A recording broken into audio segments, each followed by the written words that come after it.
Hey, lmao, greetings, Earthlings. Hello, hello, hello. How's everyone doing? Hello, hello, hello. PNG tuber model today, cause I'm gonna be doing art, and when I'm doing art, I'm staring at my tablet screen, and that fucks up with my tracking, and I don't feel like dealing with that today, so, yeah. It's like you're staring at my soul. Yeah, basically. I've been meaning to make a new PNG tuber model for myself with, like, a couple different expressions and stuff. I just haven't gotten around to it. I'm just adding it to the pile of things that I think would be interesting to do that I haven't gotten around to yet today. Which is fine. Like, it's not Koyuki channel if I don't have a million different projects all swimming around in my brain, and none of them ever happen. Like, it's just part of my brand at this point. But yeah, hello. Freakishly low viewers today. I'm wondering if, maybe there's an algorithm nonsense, if, like, it didn't get, if the notification didn't go off, or what, but it's fine. It's fine. We can just chill and vibe for a bit. It's all good. Old time's sakes, yoinks the Zonton body pillow, god. I'm wondering if it might be worth it to set up a little PNG of my body pillow so that, the notifications are broken. That might be it. Yeah, I wouldn't be surprised if it was the notifs. It's whatever though. I'm not too worried about it either way. We're just vibing. But yeah, like, I have a little hat. See, a hat here for, like, if hats are redeemed, so I can still wear hats. I'm wondering if it might be funny to set up a body pillow for, in the same way, for if people want to do yoinking reasons. That might be kind of fun. Ugh. Man. Dude, it has been, like, freaking rainy all day here today. So I worked at the pizzeria all this weekend, and, don't mind me, I'm just taking my vitamins. I worked at the pizzeria all this weekend, and it was totally normal, completely clear, and then I get home, I sleep like a rock, right? And then I wake up to this, like, super loud thunderclap. And I'm like, yo, what the hell? Are the planes over my head finally dropping the bombs? Like, what's going on? And it was just coming down. It was just coming down outside for no reason. It's like, I don't even think it was freezing rain. Like, it's January, it's almost February, but it wasn't even freezing rain. It was just, like, coming down super hard. And, like, another thing, right? A couple weeks ago, I think it was, like, before the holidays, like, right before, tree holiday, there was a freaking tornado, I'm pretty sure. Like, there was a tornado a couple hours away from me. Like, I wasn't in any danger, because it was several hours, like, outside of my way, because I live in the middle of nowhere. But there was a tornado in December. Like, that is not prime tornado season here in Tejas. I'm telling you. Like, tornado season here in Texas is, like, March, April. That's tornado season. Not frickin' December. It fills me with emotions that there was a tornado in frickin' December. God.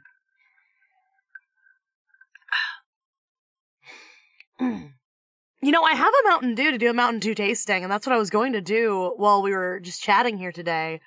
But there's, like, no one in chat yet.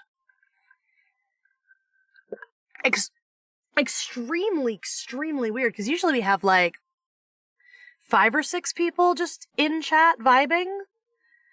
And there's like 2 people, according to my YouTube metrics right now. Very weird. Hey, CHR, how are you doing? Welcome. Yeah, I'm using a little chibi PNG tuber model today because I'm gonna be drawing, and while I'm drawing, I'm staring at my screen, and that messes up my tracking. So for those of you guys who don't know, my streaming setup, right? I have a dual screen monitor, and then when I do art, I have a third little drawing screen, right? And the drawing screen is not like neck height, so I'm not like staring at it. I have to like lean down and look at it, which is not good for my back, but it lets me like actually draw on the screen as opposed to my old plug-in tablet, right? Anyway, so if I'm drawing, I'm staring at the screen and I'm not like staring at my monitors with my face up. And since my face is tilted down to look at my drawing tablet, I get really donked up tracking. I think I did an art stream using my 3D model a while back, and you could see my 3D model like tilting and looking all sorts of weird different ways whenever I turned my face like down to look at my screen. And it wasn't it, Chief. So I decided to go with the Chibi PNG tuber. So do you have a compass? Because I keep getting lost looking at your eyes. Hey, Angel sweetie, what are you drawing? I'm drawing a map. A map? But that looks like a picture of my eyes. That's right, because I keep getting lost in them. Aww.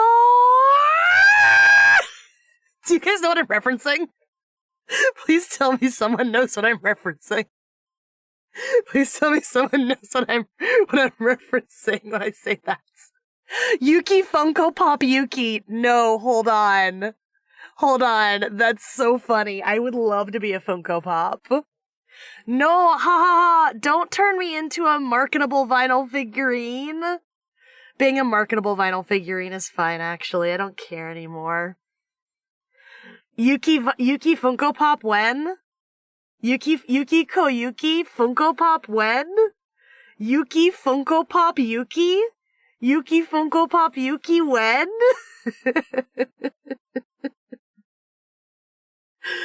Oh my god, that's so dumb. I would make it happen. I would do it. You know, it's funny actually. I used to actually be really into customizing toys, right? I like back in the heyday of pony fandom, right? Like the 2010s. I collected Gen 4 My Little Ponies, and I would customize them into my OCs. I actually have several pony OCs, and I would repaint them, I would rehair them, and they were not good. Like, they were not good. Like, I used cheap acrylic paints, and I wasn't really good at painting eyes, so everyone always looked kind of derpy. And not in, like, the derpy hooves derpy way. Like, the eyes were, like, way too thick and, like, gloppy, and they weren't good. They were not good customs. But I really enjoyed doing it, and then I got super, super into Monster High customs for, like, a year, and those were a lot better because I actually learned how to repaint doll faces, right? You have to use watercolor pencils, and you have to use, like, a special kind of sealant. There's a sealant called Mr. Super Clear, right? And it has this really interesting texture to it.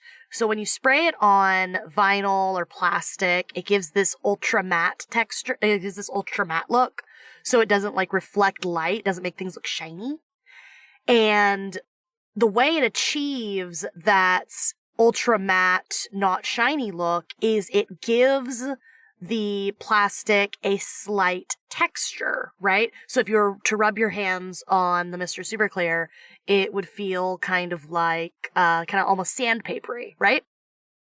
So doll artists, figurine artists learned that that texture created by the Mr. Super Clear sealant spray would help lift pigment off of watercolor pencils. And watercolor pencils are really, really soft, right?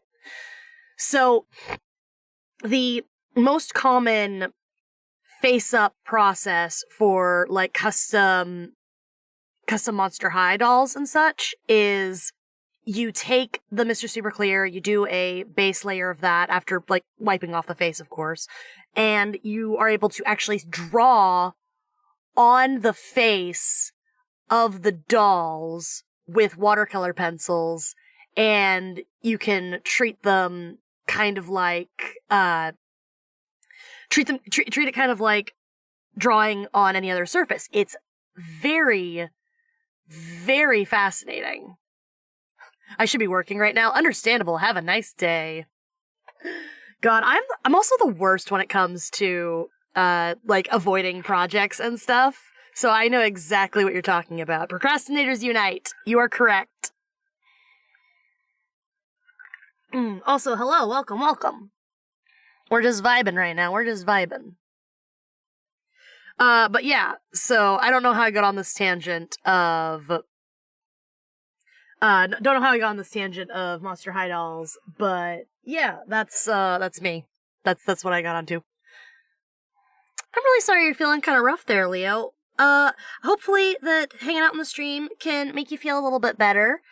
But, you know, at least while you're here, you're in a space where you can kind of forget your worries for a little while, and you don't have to stress, and you can just focus on relaxing and having a good time, okay? I really hope things get better for you. But yeah, that's it. Yuki time, yeah, Yuki time. Hello, Taco. Hello, Taco. So, hey, let me talk to you guys about what I want to do today when I actually get into doing art. I know we're still kind of chatting right now, but I'm gonna do some kind of something interesting. So today I'm like low key simping for another creator here on YouTube. Her name's xephrou. She's really, really cool. And she does these really interesting deep dive videos into, like just weird little topics. She just did a video on a lost cartoon pilot for a show called Glitch Tex. I don't know if I don't know if Glitch Tex is the show. I think it is, but it looks really interesting, and I love her videos. And I've been saving all of these recent uploads because I wanted to watch them on stream with you guys. And I wanted to show you guys what she makes and hopefully get you guys interested, right? So, what I'm going to be doing is usually we have a little playlist of like chiptune music and stuff going on in the background. And instead of that today, if you notice it's not playing right now, instead of that, we're going to be having her videos in the background, and I'm going to have them up in a little corner so we can watch them and react to them and chat about them and, you know, have some fun with them. They're really, really interesting. Let me double check the playlist I made, so I can see what videos we're actually gonna be watching today. The first video is about an anime called Hitalia. I don't know if anyone remembers that anime. It was really, really big in like 2008, 2009, like massive fandom. And it was still semi-popular into the 2010s, and it fell off super hard because it's actually like low-key problematic. So she's doing a deep dive on that. And then we have we have a video after that on a toy from the 2010s, a Smash Brothers video, a FNAF 2 video. Just really interesting little short deep dives that I'm really hoping everyone here enjoys. You've been streaming for so long, why don't you have more viewers? I think I was actually wondering that earlier today. I think there's a YouTube notifications problem, 'cause usually I have more viewers than this right now. I think that maybe just the notification didn't go out, which honestly tracks. It's YouTube. When has YouTube ever done anything good for its creators? When has YouTube ever been consistent with anything? So, you know, it kind of sucks, but at the same time, we're just vibing. It's fine. It's honestly not that big of a deal. I'm a little sad, like, because I'm specifically shilling another creator that I really like, and this is the day that my notifications don't go out. This is the day that my notifications decide to mess up and not ping everyone. Like, yeah. Sometimes I get the notifications, sometimes I don't. It happens to other creators too, not just you. Exactly. It's just a YouTube thing. It's kind of frustrating, but like, you know, that's life, I suppose. So, yeah. I will say the thing that is kind of bothering me is usually I have at least one of my mods in, but I don't think my mods got the ping either. So that is oopsie doodle. So I'm gonna go ahead and actually ping one of my mods in my Discord just to make sure that someone gets in here.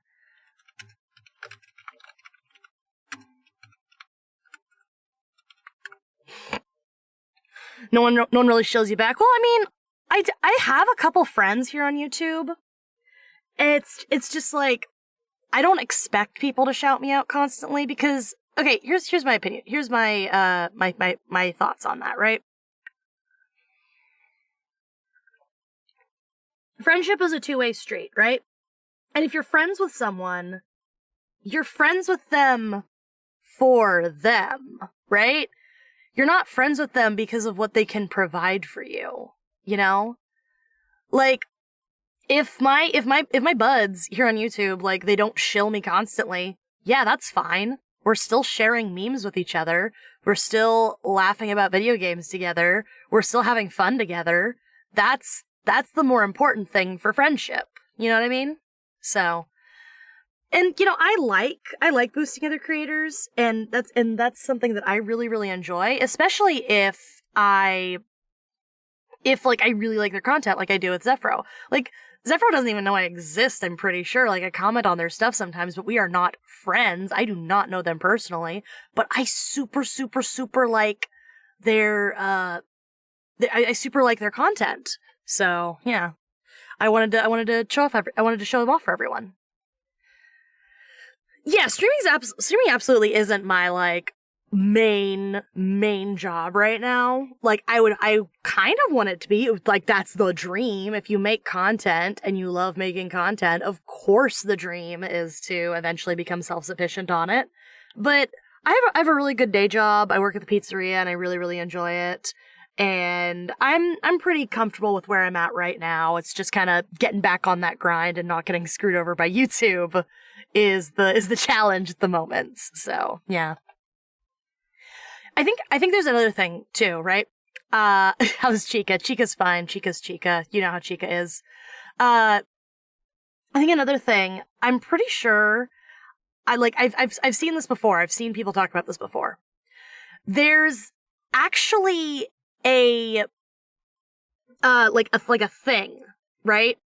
So there are certain times of the year where streaming viewership just kind of drops off a little bit, and I'm pretty sure it's this time of the year. And then once you get into the spring, and definitely in the summer, there's a lot of extra viewers online, so it is absolutely normal for your viewership to take a little bit of a hit in the early months of the year. So that's probably also it, in addition to YouTube being stupid. So, and also Yuki uses the pizza to spread her funky spores and take over the world. I mean nothing. Ha ha ha ha ha. Yeah, exactly, Taco.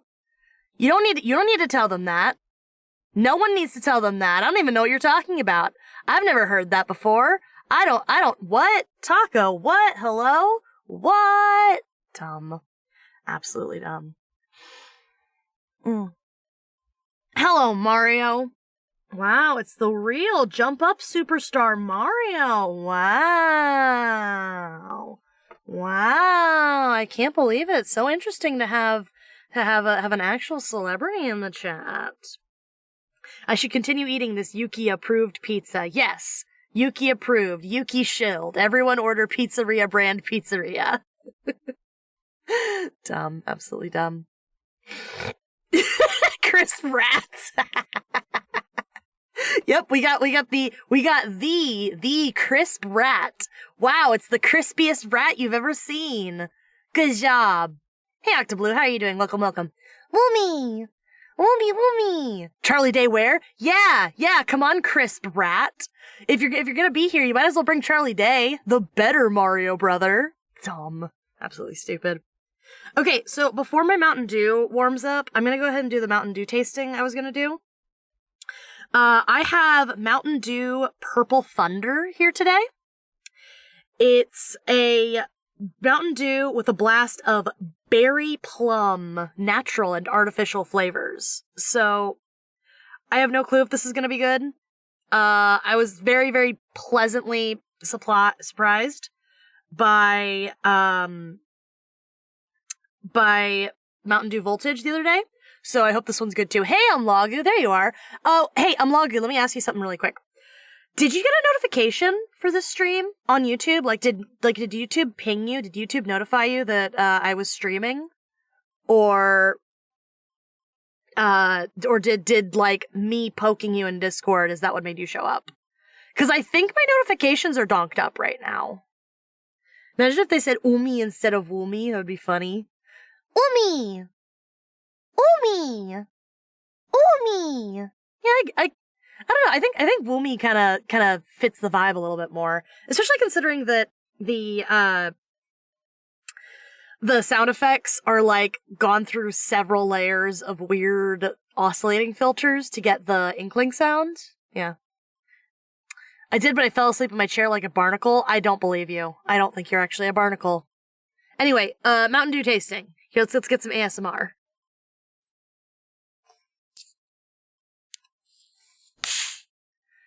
That sound good? Did that actually ASMR? All I did was just put it up to the mic. I don't know if it actually sounded good or not. Okay. Filters sand. I'm a sponge. I'll just filter feed. Oh, God. Classic SpongeBob. Okay. Berry Plum, Purple Thunder Mountain Dew. Hold on. I gotta sniff it. I gotta huff it. Okay, you didn't get a notification. Okay, that's it. We've literally solved the mystery. This is why numbers are so low today. The notification didn't go out. Okay. That's it. And you have the bell and you didn't get a notification. So normal people who don't have the bell and are just subbed absolutely did not get a notification. That absolute. What? Why did they reset the bell on my channel? Maybe it's because I've been hit or miss with my streaming schedule lately. That might do it. That might actually do it because I've been off for a little while. So, yeah, that does it. That would do it. Okay, so Mountain Dew. This has a weird, almost grapey flavor to it. It's not that same kind of it's got the same kind of candy flavor. Candy flavor scent, that all Mountain Dew has, right? But it's got, I don't know if it's the artificial mixed berry scent or if it's whatever artificial plum flavor they're using. But it has a very unique scent that's almost grapey, but not quite. I don't know. Hold on. Let me taste this.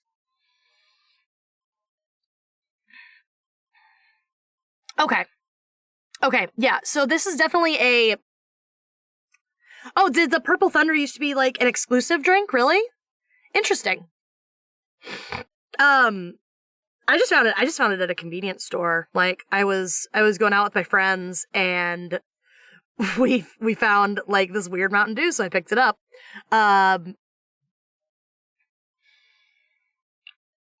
Okay. Do you guys know those Welch's fruit gummies, right? There's a specific brand of fruit snacks that are a mixed berry flavor. This tastes like that in Mountain Dew form. It's got imagine the normal the normal wild berry flavor, right?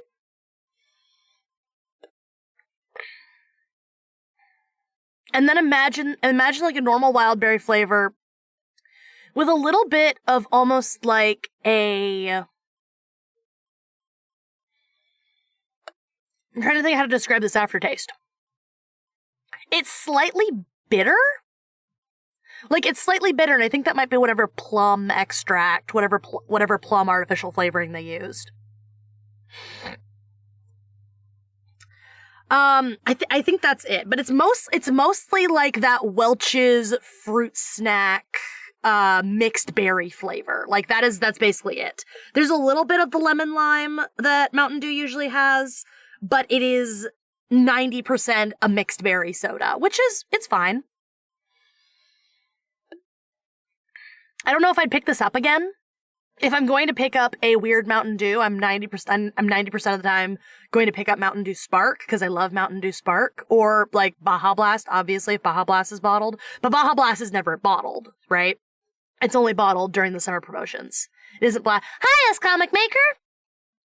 Hey, Amanda, how are you doing? Yeah, it's fine. It's a 7 out of 10. It's very solid. It is not trash garbage, which is very good. Hey, S-Comic, let me ask you something really quick. My notifications didn't go out. Have you been having problems with your notifications on YouTube, or you think YouTube's just being stupid? Because I know that, some of my notification issues are my fault, because I do things weird sometimes, but this is very strange. I just got a notification from Discord, not YouTube. That absolutely tracks. Okay, so my notifications absolutely did not go out. Yeah, because we are at like half a quarter of our usual viewership, which is very strange. Cool. Love it. You love to see it. Oh, did you get a notification? It might have just been waiting to send it out. Very strange. Have you had Mountain Dew Voltage before? It's one of my top favorites. I tried Mountain Dew Voltage last time I streamed, actually, last week. I liked it. It tasted like Mountain Dew Spark a little bit to the left for me, and I enjoyed it. Yeah. Logus has the bell on, too. And he didn't get a notification, so it's just extra weird for me today. I don't know what's going on. Do you have any birds that you like? I like birds. I kind of like all animals. I think all animals are cool. I don't know if I have like a favorite bird, but I like all animals basically. I'm just an animal person in general. It's one of the reasons why I really like you guys' planet. You have really, really weird flora and fauna here, and it's awesome. You guys have such crazy biodiversity. Yeah. Absolutely bonkers. Okay, well, I'm gonna say full speed ahead. Full speed ahead. And let's just go ahead and do art, I guess. Like, obviously YouTube isn't gonna be doing me any favors today, which is fine. So let's just vibe. It's fine. We're just vibing. Also, lower viewer numbers means I can get away with saying crazier shit than I usually do, because there's gonna be less people around to clip it and make fun of me. So that's kind of hype. Hi, artist. Hi. But yeah, let me go ahead and swap over to art. Hello. Here is the art. Let me show you guys the art. The art. It's time to spin the wheel of silly hats, you stupid VTuber. Okay. I guess I'm doing silly hats. Oh no! I just realized that the little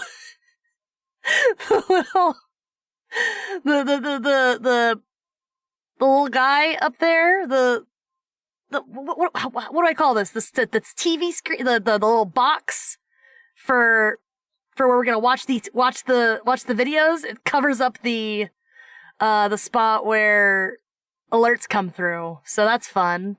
Here, I'll just move that down. There we go. I wish you could redeem Octolate. Oh yeah, I've been wanting to do a, like, you can make me change my model kind of redeem. I'm not sure how I'd implement it yet, but I want to do that. That's another thing. It's not a Yuki stream if there's not a million projects that'll never happen. Anyway, let me show you guys the art that I did. Here's the sketch I did. I'm very proud of it. I think it turned out really, really cute. This is xephrou. This is their little Rantsona character. I did it in my own kind of art style. This isn't actually what they look like. You'll kind of be able to see what they look like up there in that top corner, right? So I'm gonna be playing their videos in the background while I'm working on this art. I'm gonna be doing the line art today. And just feel free to kind of comment on it. I'm gonna be commenting on it with things that I think about the video, kind of like a reaction stream almost. And yeah, I'm just kind of hoping it'll be a chill time. Listen to some cool video essays, and do some chill art. Yeah, the overalls are so cute. They've got like little suspenders and a big sweater. It's super cute. I love their Rantsona. Their little Rantsona is super adorable. The Rantsona is also in the thumbnail. So, but yeah, this is the Hetalia video that we're going to be starting off with. This is actually one of the first things that they uploaded. So we're going to be working from like older to newer. So we'll be seeing the updates we'll be seeing like how they adjust their content going forward. And I haven't seen any of these yet. I've actually been saving all of these videos, for watching them on stream so I can react with them. Have I missed anything? You just missed chatting and a Mountain Dew taste testing. I was kind of holding off because I know that YouTube notifications didn't go out. So, but yeah, it's gonna be up here in the corner. Okay, actually, I'm gonna play it. Let me know if it's too loud. I'm pretty sure it should be fine though.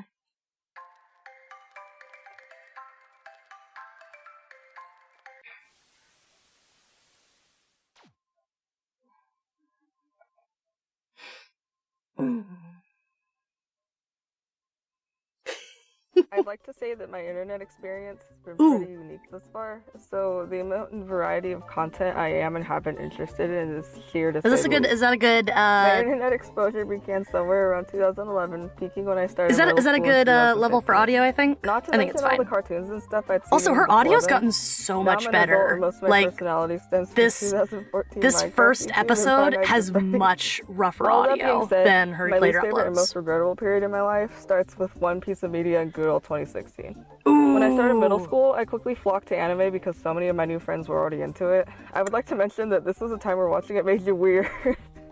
That was what it was like back in the day, that anime was just weird. It wasn't like a mainstream interest like now. Was Hetalia. Ah, Hetalia! Oh no!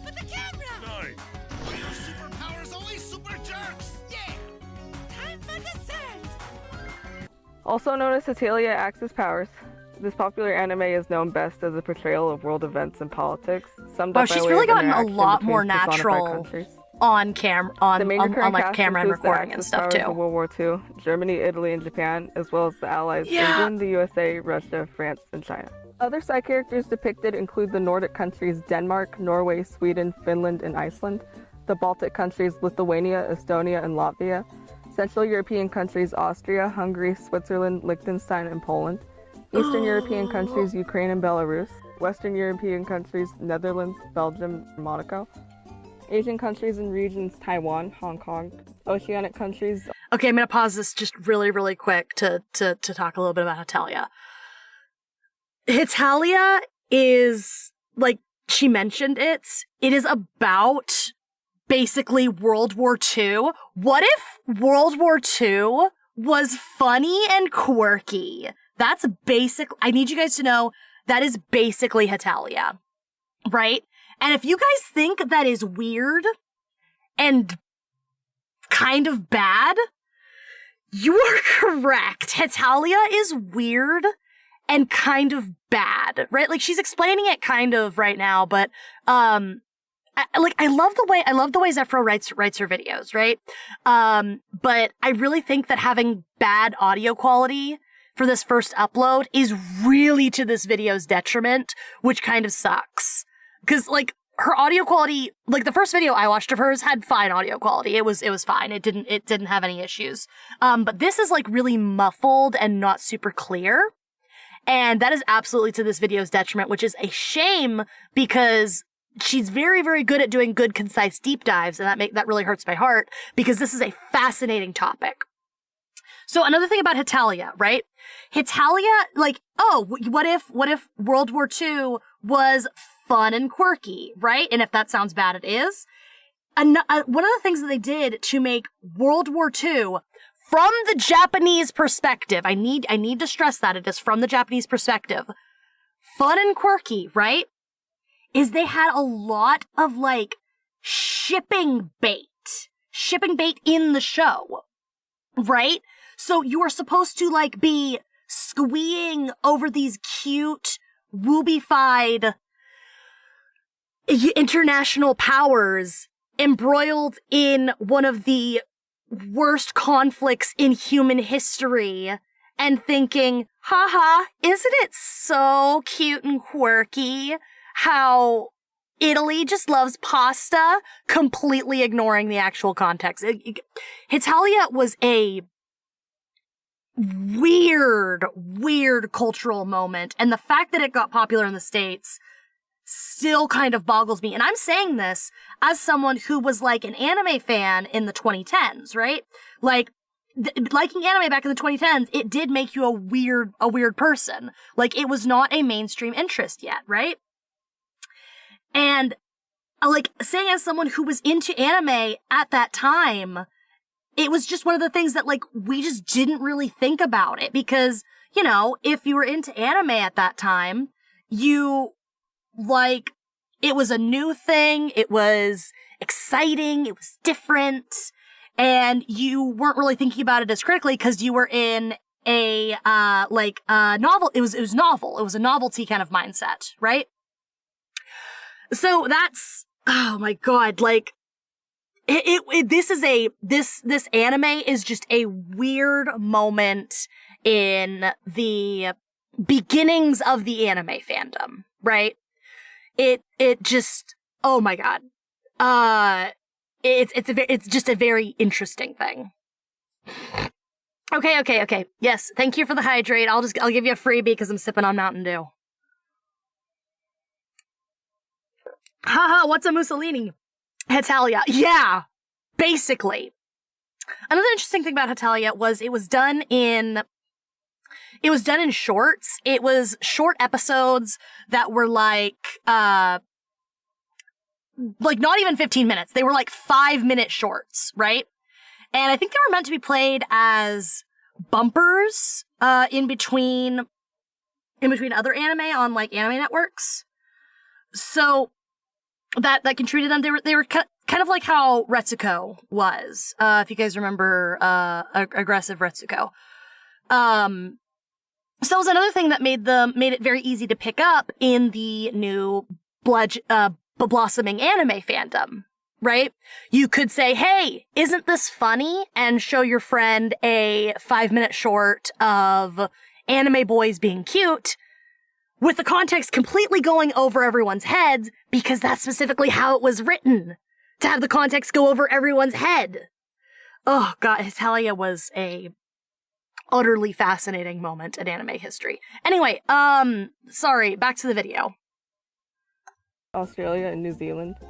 Micronations Sealand, Soborga, Y, Molossia, Kugelmugel, and Ladonia. North American countries Canada and Cuba. Mediterranean countries Greece, Turkey, oh my and god. Cyprus. And America Southern in this countries, show Spain is like really obnoxious. The African country Seychelles, and now dissolved countries Hutt River, Prussia, and the Holy Roman Empire. Yeah, there was also historical countries that were just characters. I limit it to who's had an appearance in the anime. So, with something that big, where do you even start? Created by Hidekazu Himaruya, Hetalia began as a Japanese webcomic that was later referenced to publish an official manga that would later spawn an animated series.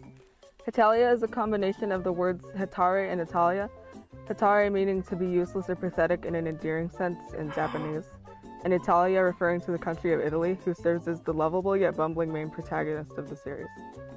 Ugh. I'm like a supercar genius! To help me get away from the enemy, no matter where they are, I had Mr. Giuliani. Oh God, it's there. This is like. You fool! I told you Oh. what would happen if you touched mine Kugelwagen! Whoopsie daisy. I had trouble finding a solid date for when the man. webcomic started, but it is said that That's- Kimaruya started that creating it sent in me college, back. subsequently uploading it to his website after it launched in 2003.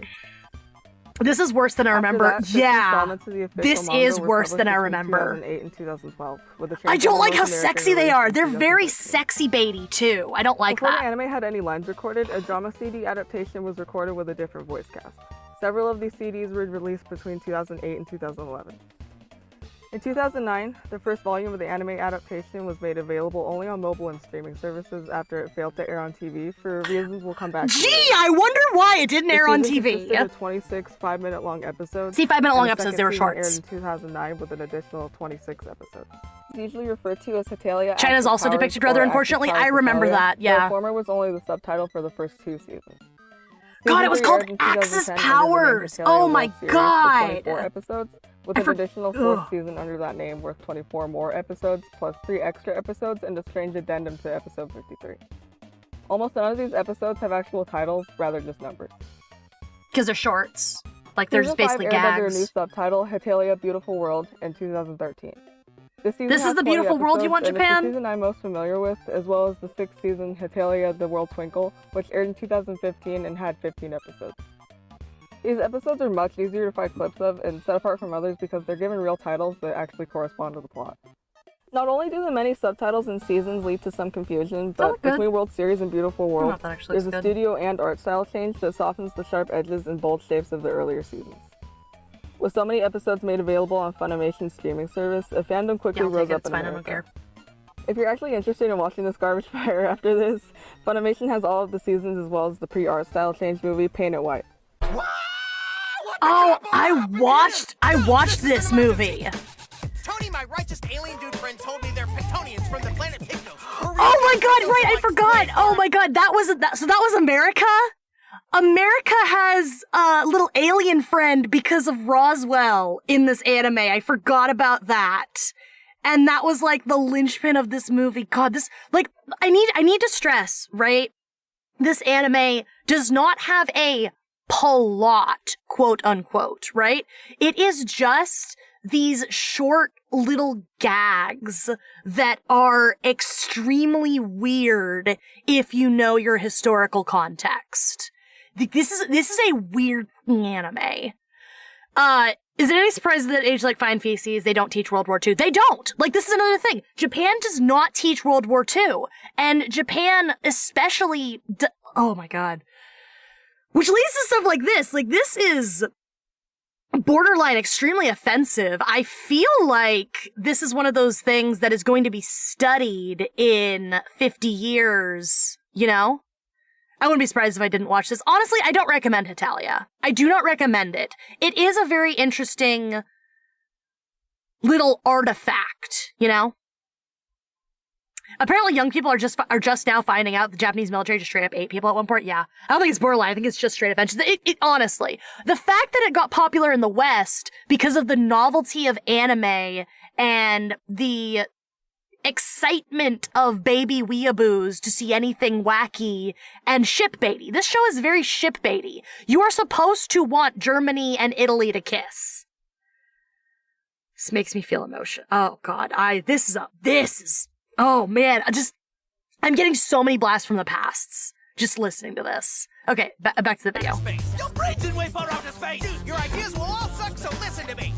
I will say that this movie comes across exactly how you'd expect a show that's usually just 5 minutes at a time expanded to an hour and a half to be. All Yeah. of Homestuck and Undertale, Hetalia is notorious for its odd fan base. Yes, the Comprised fans mainly of were teenage super girls, weird. the fandom is known for being a haven for self-proclaimed fujoshis. The Yep. word fujoshi is a Japanese term used to refer to cishet girls, usually minors, who fetishize MLM relationships and refer to them in a playful yet negative lens as something wrong and sinful to look at or read about, Yep. in the sense they were doing something taboo and being fully aware and proud of it, while at the same time expressing distaste in WLW relationships, admonishing them for being genuinely disgusting and wrong. This Basically is a just harmful view in the homophobes. real world, negatively impacting real MLM and WLW individuals and their communities. Going forward, it's I like important how to she's keep in actually mind that pronouncing it fiction does affect WLW, reality, 'cause I just say and having these MLM and kinds of woo-woo-woo. interactions with and opinions of fictional people do create real-world problems. Especially Yeah, when no, we people don't like want this Germany will and Italy to begin apply kiss. their love Please, to God, actual not people, again. Unlock us, because no. people do that. One of the staples of the Hetalia fandom was the rampant shipping. Yep. With so many different characters in the series, it was easy for fans to root themselves in a particular ship. This caused extreme fighting and arguments between individuals and groups who disagreed for the right pairing for a character. So many of these conditions can still be felt today through old Tumblr text posts and the later reinvention/reincarnation of aptly named ship wars with Clance and Voltron. Yep. But that's another complicated story. Oh, God. Popular I would options love for to hear shipping in xephrou Hetalia cover were things Germany like and that, Italy, too. America So and adorable Japan, and cute it hurts. France and England, and China and Russia. All ships pairing 2 male characters together. All of that is well and fine, but the problem was, again, the Fujoshi view of things. When you layer in the real relationships that the actual countries have in the real world, it gets even more complicated. Yes, like For this, example, it was the basically fandom sees like... America and Canada as England's children or relatives in reference to both. Like, this is very cringe, because they took a very weirdly anthropomorphic view of the countries, which, like, yeah, they're literally, like, gaijinkas of countries, right? But the way they gaijinka'd them is extremely strange. Like, yeah, they're talking about how they're relatives of England, Canada, and United States, like they're brothers. That's like, yeah, sure, I guess. That's something you'd come up with if you were like 15 and you had no nuance and you were doing this concept. This was made by an adult with no nuance for this concept. Countries having broken off from the United Kingdom in real life. MLM, not be naming multi-level marketing is men who love men. Some fans from shipping the so, three like, together in gay, every basically, possible another word for gay. combination, despite America's relationship with Canada coming across as brotherly, and the two seeing England as some bothersome elderly parent. This brings up another problem within the fandom: pro-shipping. Pro-shipping refers to the action of fans who will put their ideal ship above all else, including laws and social rules. That's not Pro-shippers fail to draw the line at pedophilic, incestuous, and abusive ships. I could go on another whole tangent about this, it's but it's a whole other can of words. words. It's not really part of the video. video. People like this should be avoided at all costs because, again, fiction affects reality, and two, I believe that this kind of outward pride in being a pro-shipper stems from Fujoshi culture and the way that both parties have allowed themselves to feel safe to air these opinions. I don't agree with that. That's not quite accurate to the situation. Other popular ships that fall into the pro-ship category include Italy and Romano, or North and South Italy, who are canonically brothers, as well as Iceland and Norway, who aren't only brothers but have a 3 or 4 year age gap between them. Norway being 20 and Iceland being 16 or 17 years old. Another variety of Hetalia ships were self-cest ships, where one would ship an existing character with a variant of themselves. Sound familiar? In these situations, you basically have two options for variants. Picture for that one? 2Ps are the inverse of character in most senses besides their gender. Where one character might be reserved and soft-spoken, their 2P self will be harsh and sadistic, like 2P Japan, for example. Why don't you? Their eyes only addressing my homeboy devil. Hold up. That. So basically, this would almost be fine if it wasn't World War II. Yeah, no, straight up. I absolutely concur. We are having so many, this whole topic is absolute. The rest of the video topics are not this bonkers. Like, I think Hetalia is just an extremely bonkers one. Because it's Hetalia. Anyway, okay, I'm having a conniption right here. Okay, so when she was explaining the 2PS or the flips, the polar opposites, whatever, and it was like, one of them is really sweet and polite, and then it was Japan, and then their 2PS version might be really twisted and sadistic, and then it was also Japan. That's literally World War II. Oh my god, that's literally what they did in World War II. 'Cause like, oh my god. Like, Japan committed some of the, like, I don't want to say some, like, they did a lot of really, really bad war crimes in World War II. Japan did. Like, that's part of the reason why they don't teach World War II in Japan, right? Because they did some really up shit. And, like, that, like, oh my god. Yeah, they were on par. Yes, they were. Like, Japan might not have done like the concentration camps, but they were absolutely doing genocide to everyone in their area. It was crazy. Like, there is still ripples in the international community today from what Japan did in World War II. They did do concentration? I can't really remember. Guys, you gotta remember, I landed on your planet in the 90s. Everything I've learned, I have been learning, like, retroactively. You gotta forgive me if I don't know all of my history of your planet yet. But yeah, oh my god! This anime! Who greenlit this? How did this get popular in the West? Like, it was popular, like, mostly with baby weeaboos. Like, that's true. It was popular with weeaboos, and weeaboo culture was very just not interested in nuance. We won, so we don't care. This is literally, oh my god, I am having emotions over this show. Yuki Koyu Chibi, Yuki Chibi Yuki! Yeah, Japan kawaii culture was major. Like, Japan got a huge, basically, rebrand when they were basically, gutted by the US after World War II. And that kawaii culture, economical powerhouse rebranding did a number to get them basically forgiven for their horrible shit in the West. We're talking about Hetalia. We're watching and reacting to a video essay by xephrou. History got a fandom now?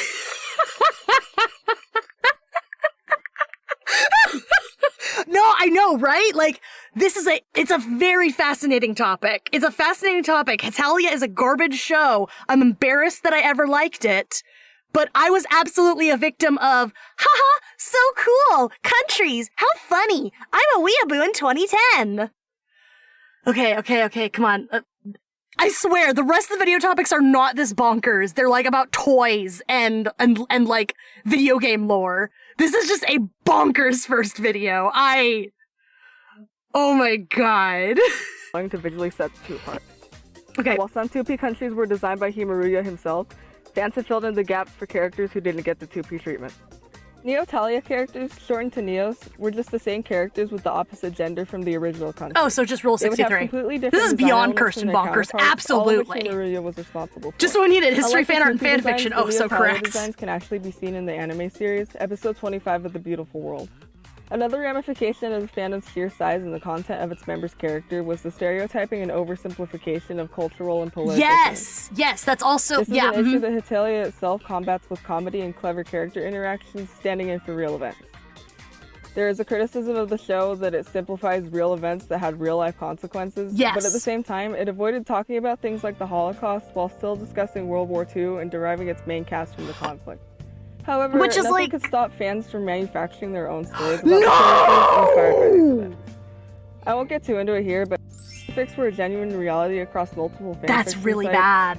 The fandom also had trouble separating fiction from reality when referring to the culture of the characters' countries. Most of the characters were built around stereotypes about each country. Yep. America, you're seriously Which is twisted. Everything is not about domination. Try relaxing like me every once in a while. Dude, I'm not sure I could ever love Moose and drag my as much as you do, okay? Korea protested the TV airing of the anime due to this because of the Hetalia depiction of the Korea character. Even though he has no speaking role in the anime and still hasn't had one to this day as far as I know, it could be possibly due to this protest. I have no idea. I mean, that tracks. For example, France is overly flamboyant and pervy at times, a clear stereotype about the art and media in France. That's bad. This, combined with the lack of people of color in the anime adaptation, gave too much leeway for real racist and skewed views of real countries to develop. Yep. I mean, it's kind of messed up for a girl to see one of her favorite countries attack another in the media and have their first thought be about anime boys. There are genuine consequences to the actions of countries that impact real innocent citizens. This seemed to be something that fans often forgot when making fan content. Yep. This only strengthened the negative image of the show's fans. Even though the fandom brought down the enjoyment of the show by quite a lot, the series on its own actually isn't so bad. While I would say the dub ramps up the offensive jokes and accents, at face value the sub has a lot more to love. The dub was like not great because it And these are my special medicinal mushrooms that I've been growing in my cabinet on purpose. Ooh, that's racist. Ooh, that's just straight up racist, dub. That just sounds like an anime boy, but like the dub was racist. It's a really fun and emotional at times comedic show whose immortal characters allow for both modern and pre-modern settings. I think that's one of the most interesting things about it. That and the soundtrack. The last notable thing about Hetalia, in my opinion, is the soundtrack. The openings and endings to each season are undeniable bangers, and the openings or endings were also iconic. Like, everyone knew the opening to Hetalia back in like 2010, 2009 or so. Most of them are officially produced, because it was just everywhere, because it was iconic. Like Vocaloid systems. If you're a 2016 era anime fan, or you're just bored, you should give Hong Kong's character song a listen. It hasn't aged well by any means. They're going on nearly a decade old, so you're sure to at least get a kick out of that. So, where does the series and its fandom stand now? In 2021, Hetalia fans' 6-year-long wait for more content finally came to an end. On April 1st, like some kind of cool joke, Hetalia World Stars became available to stream on Funimation. Why is Funimation still, like, accepting this and doing this? Are they still making money off of this? It even piqued my interest. As someone who is around with the toxic, ship-warring, immature fandom, I braced myself for an uproar, but it never came. I realized that a lot of those girls have grown up. Some, not all, realized the harm of their ways and came back to Hetalia to almost apologize. People in the new fandom space reminded each other that real world and current events shouldn't tie into the enjoyment of the content. It doesn't mean all the members have hung up their jackets on this yet, however, but for me, separating myself from fandoms has healed me in a sense. I hate to end things on such a cheesy note, but for the first time since 2016, I looked at my favorite Hetalia characters and instead of resenting them as an image of my imperfect past, I found my love for them again and welcomed them back into my life as old friends. God, Funimation's awful. Yeah, I mean, weren't they the ones who were getting criticized a while back for basically like underpaying their other actors? This video probably doesn't sound or look very good, but I'm just doing it for my own enjoyment. I want to talk about things that I haven't personally seen anybody else talk about. So if you enjoy like weird internet stuff, like toys and stuff, please stay tuned. I will have more videos coming out at some point. If I find enough excitement in doing this, I'm going to keep doing it. Yes, please keep doing it. I think they're also one of the copyright takedown boys. That tracks. Surprisingly, I don't know the Hetalia theme song. It was like, how does it's like? I think it. God, I can hear it in my head, but I'm absolutely not gonna sing it for you guys. That was interesting. That was really interesting. That was good. I like that takedown. I didn't agree with all of their takes on some of the fandom stuff, but also I wasn't super duper active in the fandom. I mostly just watched it and talked about it with my friends. Like 2012 back in was the day. a good year for toys. Oh, the audio is so much better! Good job, xephrou. I'm so happy for you. Period, thanks to high sales in Ninjago sets.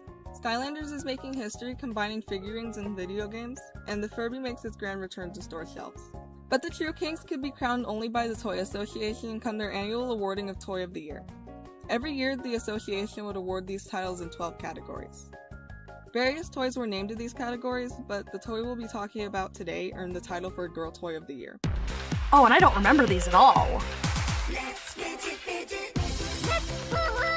Yes, Skylanders, God! Skylanders were pretty whack. Skylanders were pretty cool. I never really got into them, but I remember the Disney version of them. Remember like Disney Infinity? The toy would eventually be hailed by the Toy Association, but the Fidget Friend would need to grow from its humble beginnings, just like a lot of other toys both before and after it. The Fidget Friend was first publicly shown off at the New York Toy Fair in July of 2011. This is a lot more what xephrou's content is like. It's more about like toys and nostalgic stuff. Girls are going to get really involved with the story, but I'm going to shorten it down. There were two sisters, and their parents were scientists. Their parents left out this experimental goo. Well, the girls cranked up their music one day, and the music woke up this. That's a toy you get a friend who has kids if you really want to annoy them. That tracks. The toys physically resemble bug-like creatures with domed bodies and stubby arms, rounded heads. They look so doofy. I love them. They were built with soft silicone bodies, hard plastic heads and antennae, and light-up LED faces. The toys came in 4 different colors: blue, green, pink, and purple. They were also considered to have 4 different personalities. Logan, the blue one, had a sporty personality. Oh, Serafina, the pink one, had a the sweet names. personality, which I guess just means the Sanrio girl. Willa, the purple I want one, 40 had of them in a room and make them personality, straight. I which guess means agree. Sort of like a popular girl trope or something. And Sage, the green one, had an adventurous personality. She was curious to the world as it was presented to her. The general interaction with the toy depended on how you would talk to it, using various phrases. Asking it to tell you a joke would prompt it to do so. Oh, so it's Asking it basically to like a chat with little you would get your modern fidget friend to Furby, ask you one of 3 almost. questions. What's the mood, how's the weather, or weekends or school?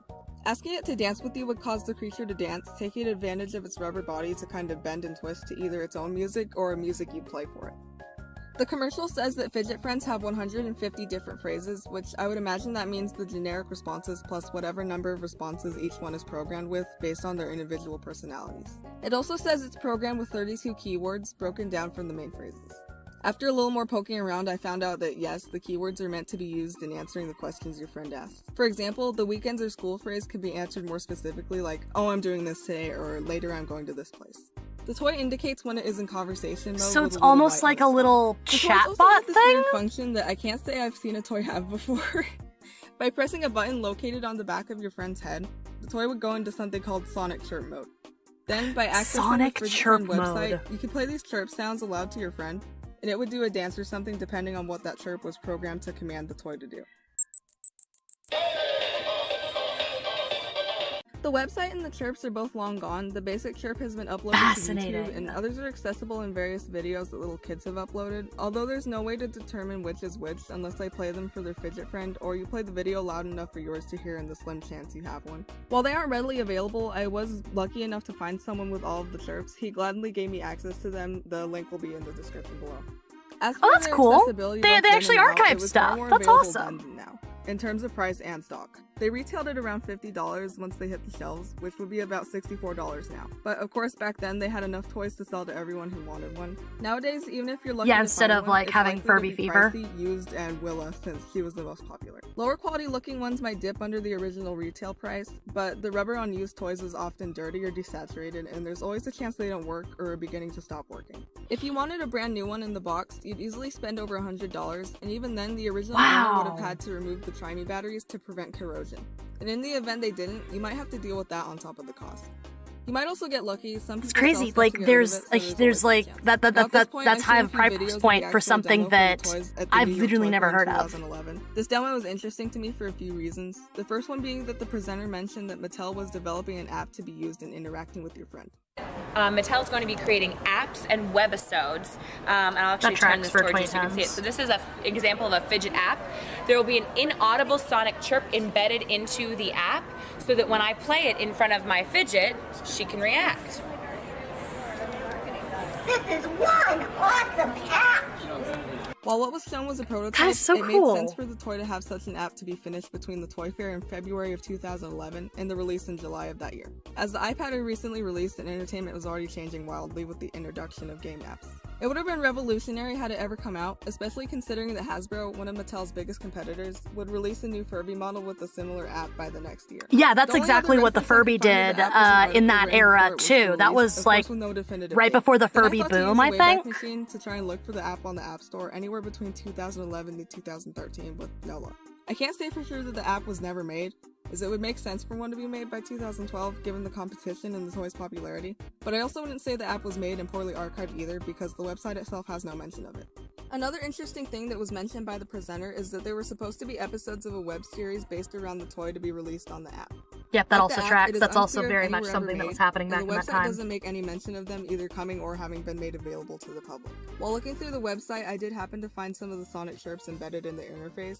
The icons to play them were displaying if any were ever there, but by hovering over the blank space within the chirps page, I was able to determine the names of 8 chirps. Those being My Name Is, Ouchie Mama, Pork Chop Joke, Smooch, I feel like the iPad killed Smooch toys in Twisted, general. Maybe I'm Hip just Hop, old, but I don't Pop, really see and kids You get Got. excited about The toys latter anymore. four are properly That archived, tracks. I think a meaning lot of that kids are many mostly be just displayed. playing Fortnite and things would like assume they that, do what they're and supposed to. Fortnite Again, like there's no way of knowing without me skins actually having them and use loot them. boxes and Moving on, the such Fidget Friend line have of toys taken that expanded to include excitement Friends that for toys A few months used after to the release of the occupy. Fidget Friends, Mattel released Fidget Friends Newbies. Now here's Fidget Newbies, little singing Oh my fidget god, they're friends. pets! You can put them together for a duet. That's so Newbies goofy. even interact with Fidget Friends. Hey, what's up? So small, you can collect them all. Fidget Friends and Fidget Newbies, each sold separately from Girl Tech. Like the marketing strategies of many other interactive toys, this next move was to release more affordable, reduced functionality buddies for the main product. Newbies were like little pets for your fidget friend, standing at about a third of the size. Basically, all these I don't think kids like playing stuff anymore. I think Fortnite really did take place. Not to be the old man yells in Cloud, but parents should not let the 3-year-olds use iPads. I can agree with that. Learn to sing better the more you interact with them. But I actually have one of these, and I don't really remember that being a thing, but I don't know if I was old enough to notice any changes at all. They can sing along with your fidget friend, that's pretty much it. They retailed at $15, which would be about $20 adjusted for inflation. The next toy in the line didn't come until 2012. Newbies are cool, but we want real pets. Loud, barking robots. No! That's so funny. Hey Marcus, how you doing? I wish I could stay this longer, but I gotta go. Hey, no problem, Crazy Crafter. It's good seeing you. I'm kind of old and I still play with Legos and Sonic figures. That's another thing. Here, hold on. I'm gonna pause this. Like, here's another thing, right? I have some friends who have kids, right? And they're like, really in, like my friends who are parents, they're into the whole, make sure the kids are safe online and don't just give your kid an iPad to shut them up, actually be active with your child, etc., etc. They have rules about things called screen time. They're really good parents. I love my friends. I have very good friends. And like Artist was saying, like my friends' kids, they are much more interested, like, they like Fortnite and gem swapping games and, dumb little phone games. But what they really like is they love Legos and action figures. I did Tree Holiday with some of my friends, recently, and, like, they brought their kids. It was really good to see all the kids. I love them. They're very good kids. And everything that the kids got was a physical, classic thing, right? They didn't get any gift cards. They didn't get anything weird like that, right? They got Lego sets and they got Pokemon cards. That's what everyone got. And that is the exact kind of thing, like, for all of my like adults, my 90s kids in here, right? If my adults and my 90s kids, if we got a Lego set and some Pokemon cards in like 98, I think we would have been just as hype as like my friends' kids were on Christmas. It was absolutely crazy. It was really cool too, because things like Legos, action figures of your favorite characters, things that enable imaginative play or like rules-based games like card games. Pokemon cards are still like really popular with kids, apparently, according to one of my friend's sons. Like, he brings his deck and he plays Pokemon cards with his friends. Like, that's crazy. And he's in like 6th grade. Anyway, it's just, that's the kind of stuff that doesn't go out of style. The trendy stuff, like Fortnite and like these little doofy, fidget friends, like Furbies and stuff, those are trendy. They're trendy. They don't enable imaginative play quite as much because they've got a gimmick. They've got a thing that they do that's supposed to get your kid excited and beg for it for Christmas and then get bored of it in 15 minutes. Versus something that has imaginative play, like Littlest Pet Shop. Littlest Pet Shop has a massive imaginative play community. Right, even now on YouTube, people are using their Littlest Pet Shop figurines as characters to tell stories. And that's a huge imaginative play thing. Like, that's just a very human thing. You guys are such a cool species. I love you guys. I think humans are so cool. Yeah. I've got a solar panel foot tapping Sonic figure and it only taps its foot, nothing else. I've watched it tap for 5 hours straight. I love it. Like, that's cool. It's a thing you like. It's fun. Like, it's crazy. It's just crazy to me. This is so interesting. Anyway, back to the video. Attaboy. Teach them tons of tricks like spin, beg. When you play with them, they get better and better. Somebody's been practicing. Love my yibbit. Now your best friends can all play together. More fidget friends, more fidget fun. Fidget friends, newbies, and new yibbits. This is the Fidget Friend Yibbit. These toys sold at $25, $31 adjusted for inflation. It's half the size of an original Fidget Friend and looks kind of like if you chopped one's head off and put it on legs and slapped a dog face on there. It kind of moves around and dances to music and barks. It has a clap sensor that I guess lets it do different tricks and play different games. Come on.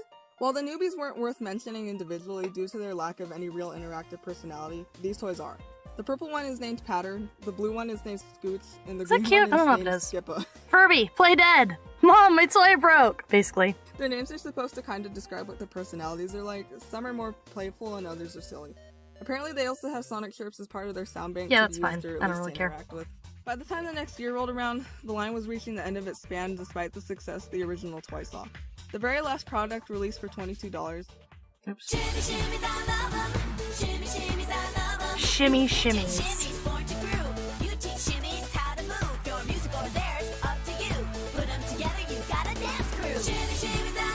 New fidget shimmies, each sold separately. Named Shimmies, this set of toys is unique because they look distinctly different from one another while still performing the same basic function, which was dancing to either your music or its own, learning more moves as it does so more frequently. The dancing to music, that was also a thing that the iDog did back in this day.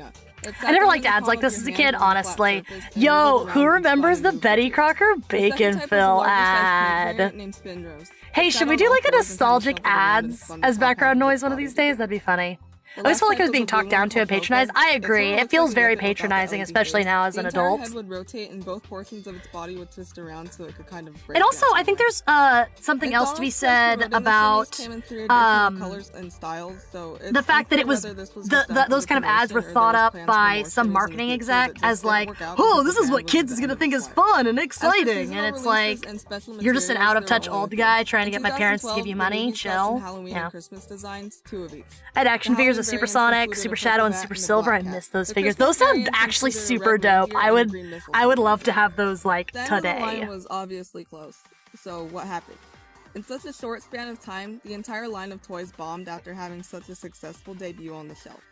That's There's a few crazy. probable But this culprits is to also one like of part of them the being lifespan of the something I've Furby mentioned a few too. times already. The Furby bombed super hard. In 2012, After at the height of the oversaturating Fidget Friends' itself. popularity, Hasbro released a new Furby model with an interactive There app it to is. go along with it.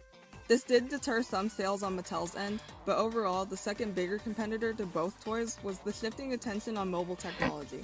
Technological And the app never came out for advancements this. inspiring toy design like the Furby app and unreleased Fidget Friend app would be a double-edged sword, as more and more kids were spending more of their time looking at screens.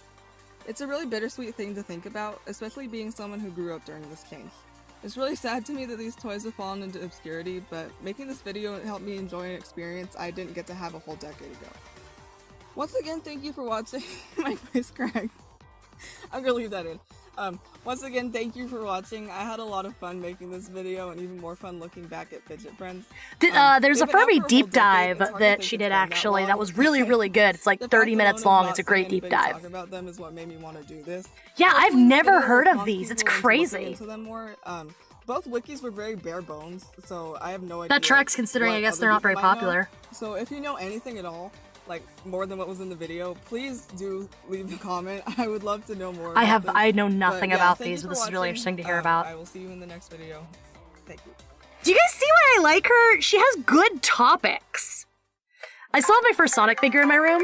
That's really cool. That's really, really cool. I have a couple toys that like were the first things that I bought when I became like sentient. It was great. With 5 installments having given players 89 playable characters from Oh, this is a 41st Melee and video. third-party I haven't seen this one franchises, yet. as well as an additional 21 characters as in-game power-ups from games not featured in the main roster, and countless other unrepresented characters in the form of Mii costumes, Super Smash Bros. Is certainly no stranger to mass amounts of content. It's really one of Nintendo's rags to riches to greedily multi-million-dollar titles, but that's not important to what we'll be talking about. While there is one piece of Smash Bros. Lost Media that's more popular if you're well versed in Lost Media or pay close attention to the Lost Media Wiki's front pages, it's not one I'll be mentioning because I feel like it's just low-hanging fruit that someone else could cover in more depth and get more attention put on. Given this, I'll be taking a less broad look at the game as a whole and more at the individual franchises that make up the game, in addition to a general focus on the game itself. Brawl was the first version of Smash I had ever played. After making friends Ooh, you who were played heavily Brawl interested first? in the Oh, poor game, thing. that interest passed on to me, and I was subsequently fixated on it for probably more than a couple years, I would say. By then, all I wanted was to actually play the game, and with no method of running the latest 4th installment, I bought Brawl for my Wii and attempted to make some kind of fun playing it with an 8-year-old Wiimote and a janked up nunchuck that would disconnect or drift at random intervals. No. Either way, I had become devoted to the game, but coming to find that specific characters present in other titles had been excluded from newer games left me a little disappointed. Brawl has 35 characters, not counting alternate playable characters such as Zero Suit Samus, Sheik, and Pokemon Trainer's 3 Pokemon. Much of the previous title's roster was carried over to the new game, with the exclusion of Roy, Young Link, Mewtwo, Pichu, and Dr. Mario. Arguably, this made room for the other series representatives in the form of Ike, Toon Link, and Lucario respectively. While Ike's inclusion in favor over Roy made sense for advertisement purposes for a new game, similar to the inclusion of Toon Link over Young Link, scrapping characters just wasn't something that had yet been done in the series. Learning this made me angry as a cringe 13-year-old, so I took to Google and the larger expanse of knowledge of my friends to find out why this was.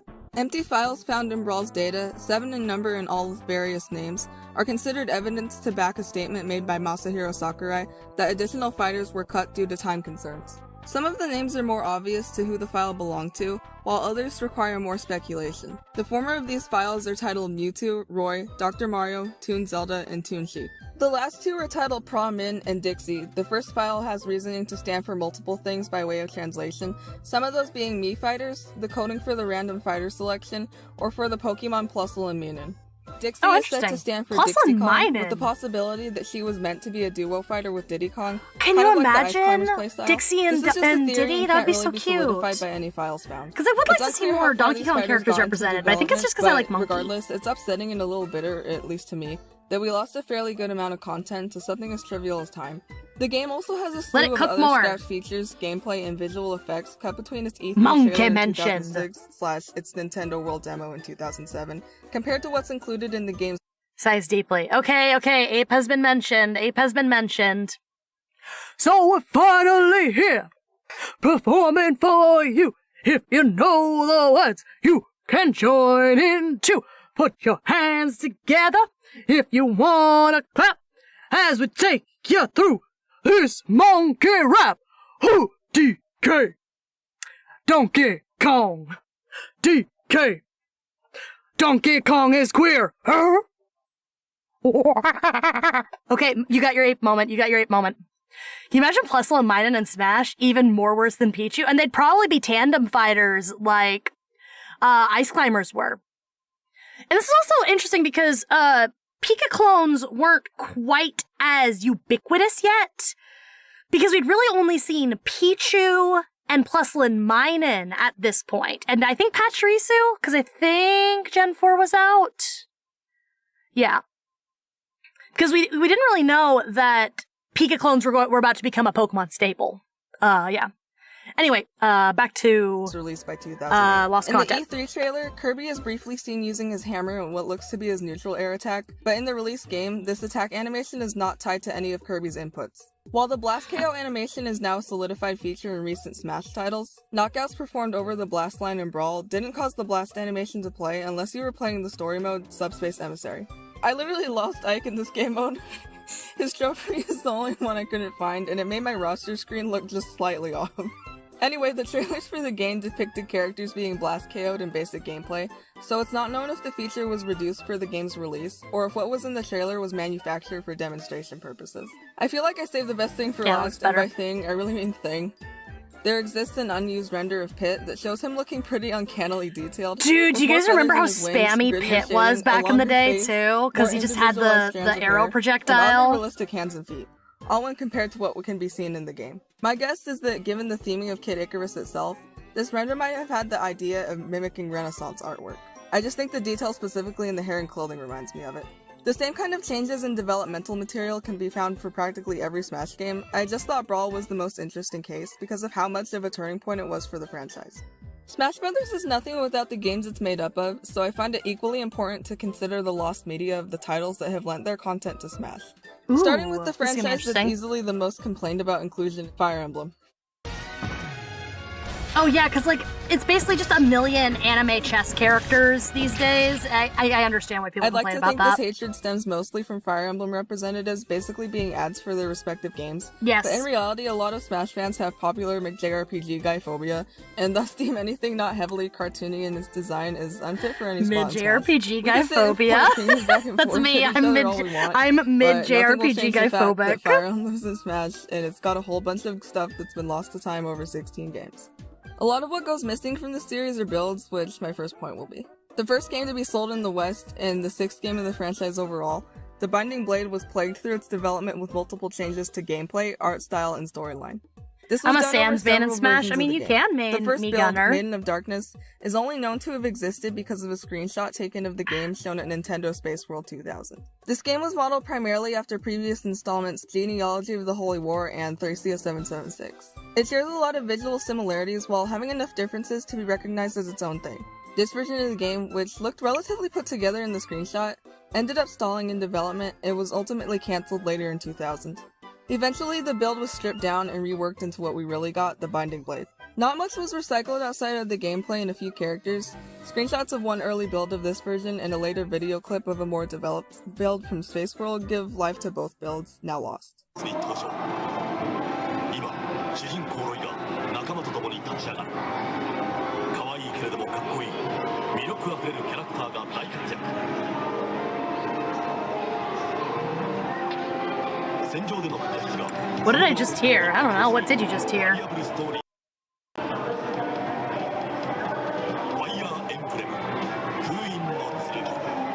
Differences between these builds include changes to the battle screen interface and redesigns of characters, most notably a redesign of Roy, the installment's young protagonist. This change is the most jarring to me because of how much older they made him look. He's canonically 15. Look! Marth dyed his hair red. That's the young lion, Roy. The young lion? He's 15 years old. 15 years old? Is that even legal? I just feel like there's a He more does not look interesting 15. opportunity for character development, which he clearly lacks in the official game. When putting a visibly young character in charge of an army, introducing them to the high-stakes horror that is war. I think that difference would be the most interesting thing to come out of ever finding these builds.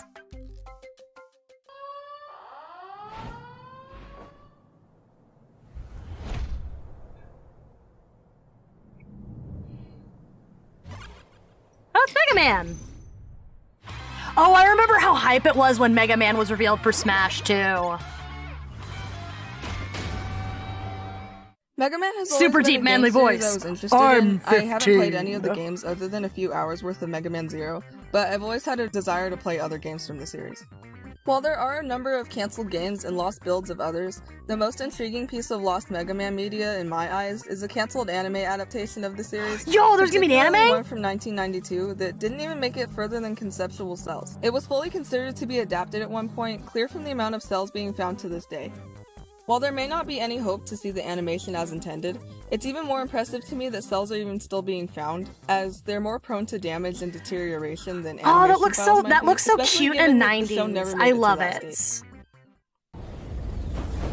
Isn't there already an anime of Mega Man? I think that might be like a later one, though.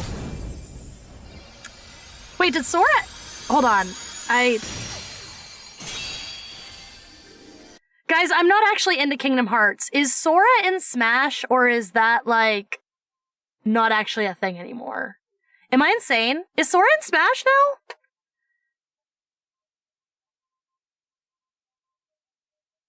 Is he?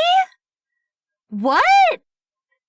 I've, like, literally, I do not remember that. I do not remember that being a thing. That's crazy. Dude, Kingdom Hearts is bonkers, too. Okay, cool. Sora's in Smash, I guess. That's kind of hype. It's the mouse. Sora be smashing Peach. I'll smash Peach. I think we would all smash Peach.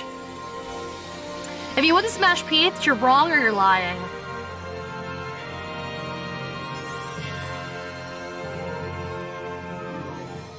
On October 5th of 2021, Huge day for annoying people. Put Saul Goodman in Smash? I agree. Rat finally loosened his grip on Sora, main character from multiple installments of Kingdom Hearts, a Square Enix-produced RPG that has you interact with the characters and worlds of Disney and Pixar franchises. It had been a years-long discourse put to rest in one day, marking the day Mickey's heart grew 2 sizes. Even before the franchise's inclusion in Smash Brothers, its popularity spawned a wealth of games set across even look multiple like in platforms. Smash though. One game in particular, and the game in question regarding the topic of lost media, is Kingdom Hearts VCast. VCast was an on-demand video streaming service made available to the public in 2005 by Verizon. Do you think you're ready? Oh, I remember this because Disney and Verizon had a like they had a deal for many years because there was a Disney app through Verizon for the Disney parks. I heard about it on Defunctland. This is VCast Mobile TV. Channel surf instantly and see your favorite ESPN mobile TV shows in digital quality. Real TV, now on your phone.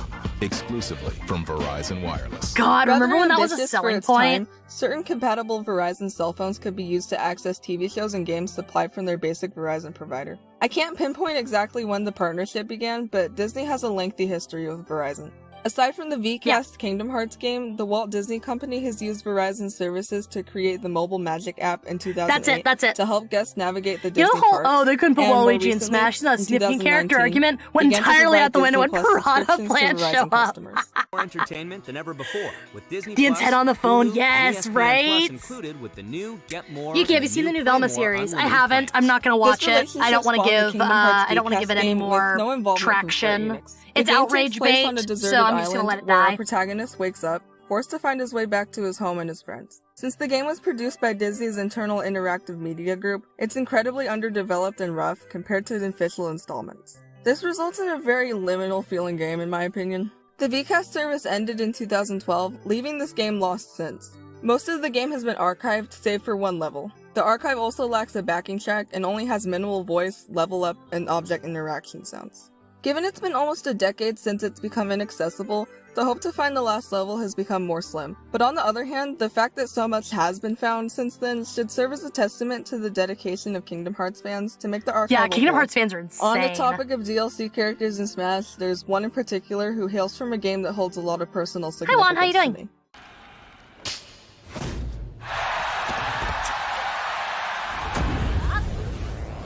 Oh yeah, there's ARMS characters in Smash, isn't there?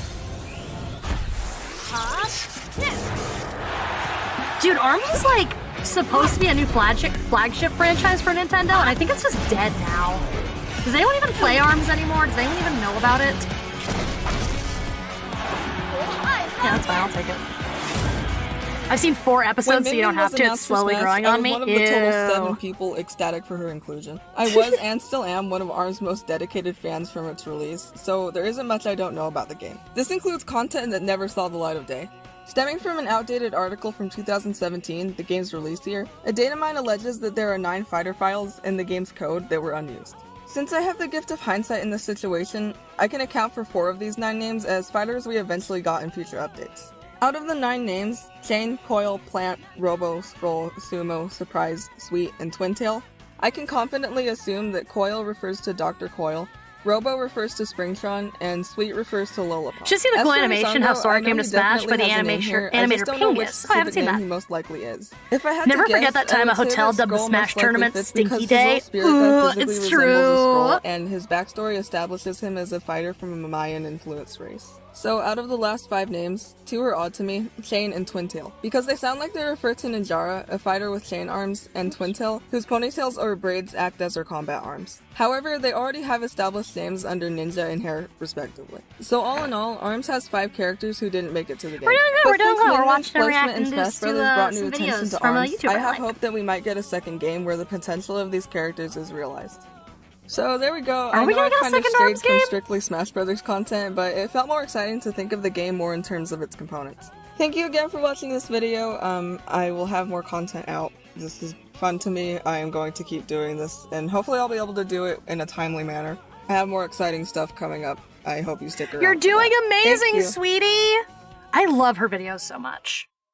I really hope you guys are liking her videos too, because I think they're very interesting. She has really good topics. Is this the ARMS video? I think that this is the FNAF 2 video. There's gonna be a new Kingdom Hearts? Is there really? Didn't a new Kingdom Hearts like just come out? The period leading up to Five Nights at Freddy's 2 is the time I will sadly never be able to relive. The iconic game Five Nights at Freddy's, most times abbreviated as FNAF or FiveNAF, would become such a hit in the jump scare horror game category that it would give way to several sequels, prequels, spin-offs, novels, an upcoming movie, and even a proposed dining experience. When are we getting the FNAF movie? But in the small chance you aren't familiar with the franchise, I'll fill you in. Five Nights at Freddy's is a 2014 point-and-click horror game set in a family entertainment center based off of real establishments Showbiz Pizza Place and Chuck E. Cheese's. While specific details are Yuki FNAF Let's Play when? You play as the night guard for the restaurant, watching over 4 animatronics. Freddy, a brown bear The who answer is serves as the Halloween. face of We're the gonna do fake FNAF Let's Play for Halloween. Bonnie, a guitar-playing purple rabbit. Chica, a New yellow Smash chicken, character and deodorant. Foxy, a red pirate fox. As the night wears on, the animatronics try to break into your office and kill you. The player must strategically monitor the animals while keeping them Insert out Man with Behind the electrical Slaughter doors and Shaggy lights. Edition. At the God. same time, preserving FNAF movie power lets me hear they're on to progress avoid being the jumpscares. Yo, The game reached mainstream hold on. popularity after its release on Angel, I need you to corroborate that statement. Is there have there been leaks of the props? Do we know, are they doing practical effects? Are we gonna get, oh my god, is the FNAF movie gonna have practical effects? If they do practical effects for the FNAF movie, I'm like fangirling right now because I love practical effects and I love animatronics. Like, oh my god, that would be so cool! What? Oh, I need to know if they're doing practical. Hold on, I'm looking this up right now. I'm looking this up right goddamn now. Hold on, I am freaking out. FNAF movie props leak. The FNAF movie plot and characters are leaked. FNAF movie photo leaked. Real or fake?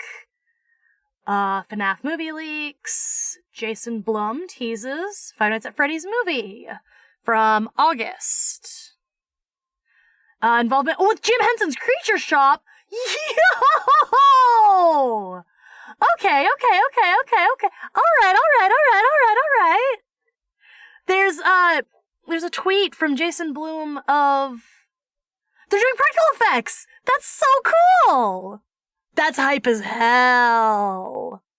That is hype as hell. I know that there's fan-made FNAF animatronics out there. I follow a guy named Vomited Thoughts who's making a circus baby and a puppet bonbon animatronic that are really, really cool. But I'm so hyped that they're doing practical effects. No one knows the release date yet. That tracks. Scott's kind of a perfectionist when it comes to writing it, so that tracks. Markiplier's gameplay videos. Naturally, such success led to a sequel to the first game. Today, I would like to talk about that sequel, my personal favorite in the series, in a lens that I enjoy it in. I want to try and preserve the feeling that this game gave me when it came out. I won't be discussing any deep lore, as I am not MatPat, nor do I desire to be. Lol. Whatever lore I do refer to will be based off my personal and incomplete knowledge. Let's just enjoy it as if it had released just yesterday. After the excitement over the first FNAF game came to a boiling point, teasers for a second game started to drop as soon as a month after the original's release. September 12th, a teaser image was uploaded of a seemingly more detailed yet tattered Freddy animatronic, with the number 2 and the words grand reopening. Who are you watching? Her name is xephrou. She's in the pinned comment. Please check the pinned comment. She's also who I'm drawing. This is who I'm drawing today. From Scott Cawthon, the game's creator and later. Yeah, we're simping for xephrou today. Please check her out. Her link is in the description box below. She's in the pinned comment. She's added in the stream title. Check her out. She's awesome. Sitting back to back, almost encapsulated in full darkness. The full set of teasers have this sort of dark theming to them. The animatronic on the left appears to be Bonnie from the first game, albeit with no face, seeming to have been gutted out.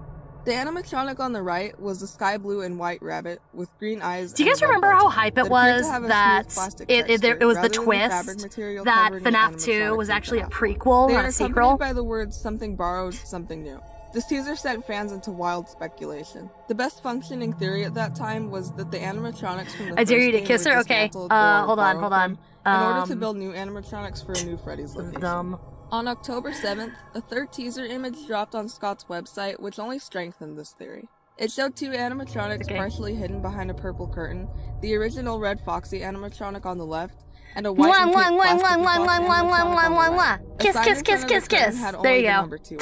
You got your kissies. Are you happy?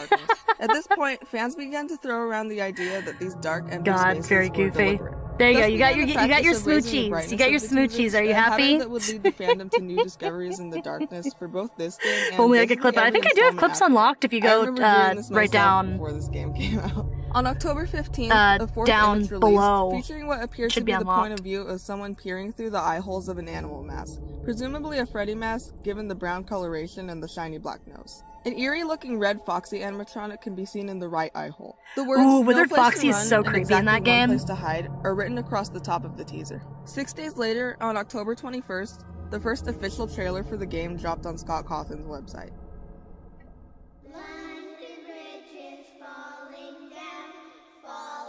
I don't know how to use. Oh, it's not hard to use. There should be a tutorial out there somewhere.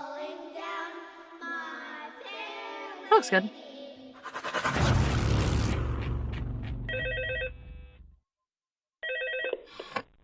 Hello. Hi, phone guy. Love you, phone guy. Chances are you've made a very poor career choice.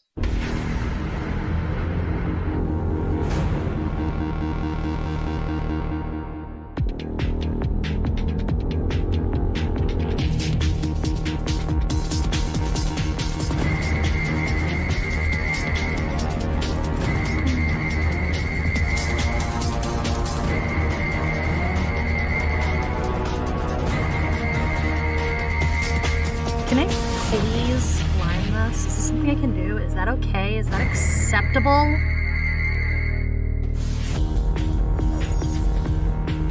Feel good? Yep, I'll accept that. We're accepting it.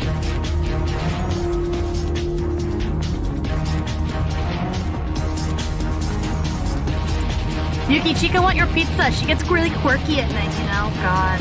It's actually really funny because, like, we have a reinforced door in my office specifically for, like, when we're eating in there. So that Chica doesn't get in and gunk up her animatronics. It's very funny. Few looks at the gameplay, already doing away with the doors protecting you from the robot's attacks. Even only Yeah, having that's been good. I'll shown take this that. small snippet of gameplay, this sequel appeared to be much harder and scarier than its predecessor. By November go for 9th, the final teaser was details posted. here on the chest now. The image was almost entirely black, with only a danger signal and the label for camera 2 visible. The only teaser with its focus completely obstructed by darkness. Brightening it showed the rest of the camera labels. The 12th camera focused in on what was called the prize corner. In the view of this camera was a tall, plasticky creature with a white face and a black body. The next day, Scott announced that the demo would be out on the 11th, with 2 nights available to be played. Some YouTubers were Have you given seen a live access to action a 3-night fursuit demo mecha just suit for of Glamrock demonstration Freddy purposes cosplay? Yes, I only. have seen it. On November I have 11th, seen FNAF that. 2 was It's released very on cool. PC, I can't remember the with a name of the mobile Android cosplayer, but I'm port pretty sure I releasing by follow the them 15th, now. And one for iOS on the 20th. They I 3D bought this game printed for my their Switch, but I also bought it for Android a while after the it came out. casing I don't of think the I've actually ever gotten Glamrock past Freddy Night 5. cosplay. Differences between this game and the first one become more apparent. And the as funny you thing play through is, the the first night. handler The game opens for up the exactly Glamrock like the Freddy first, cosplay with a is someone in newspaper cosplay as advertisement for a Vanessa. job It's super opening at cute. the grand reopening of Freddy Fazbear's Pizza. This immediately discredits the first teaser's reference to a grand opening and thus of a separate location, rather confirming that this is the same location as the first game, aka reopening of the first location. The first phone call explains some changes made to the improved location and its animatronics.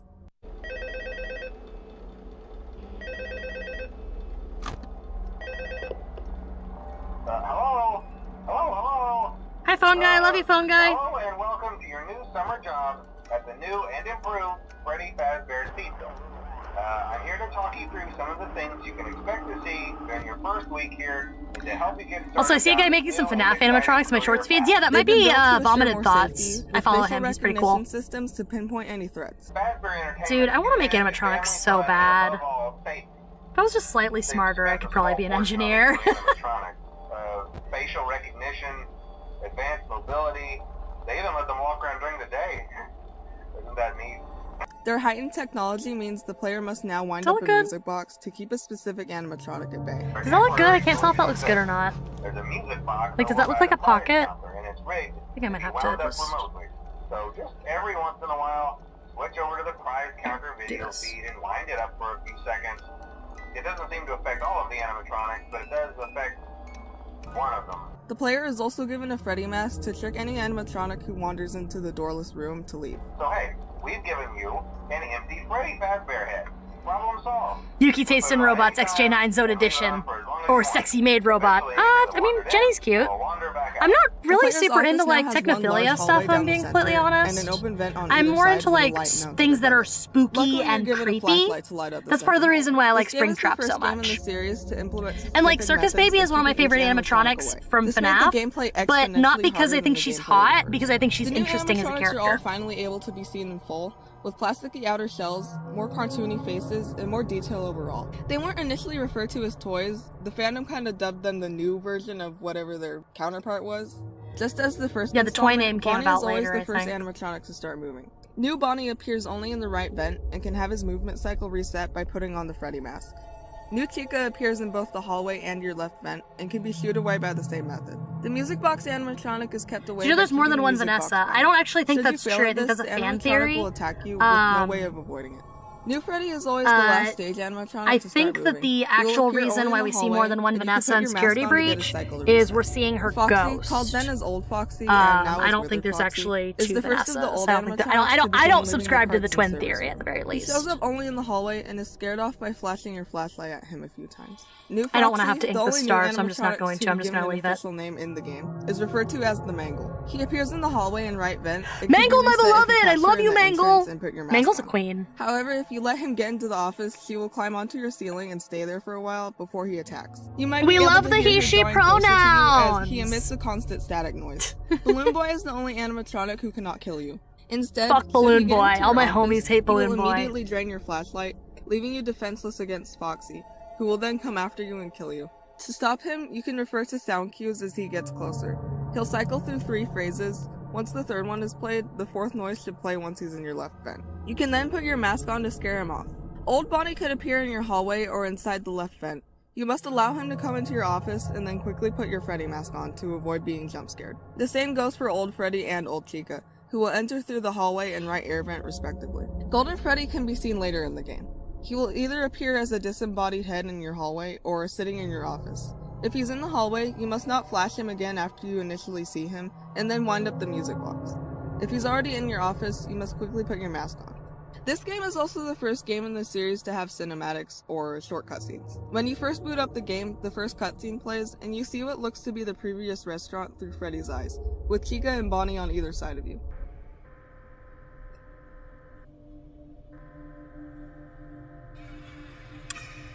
Actually, I don't like how thick that is.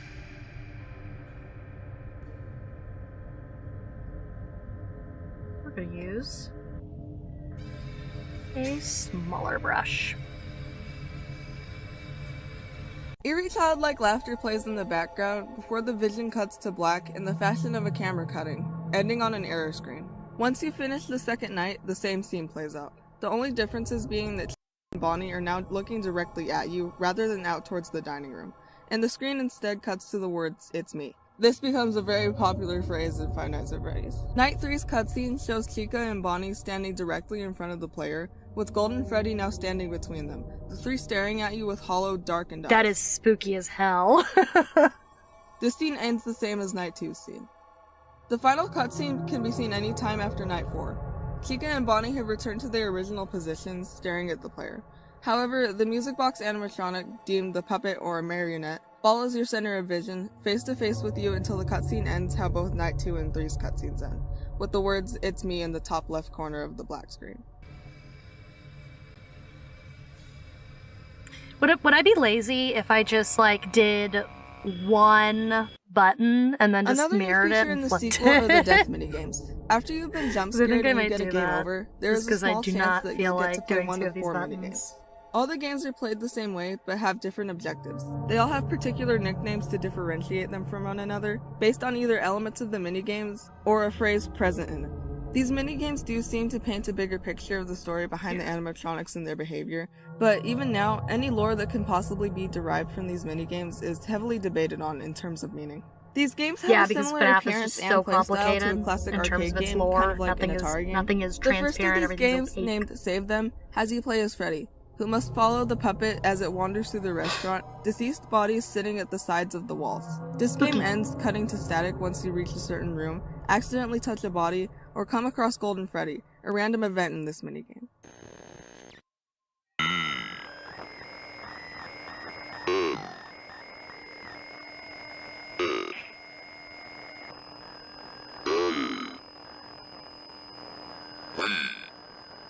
Horrifying.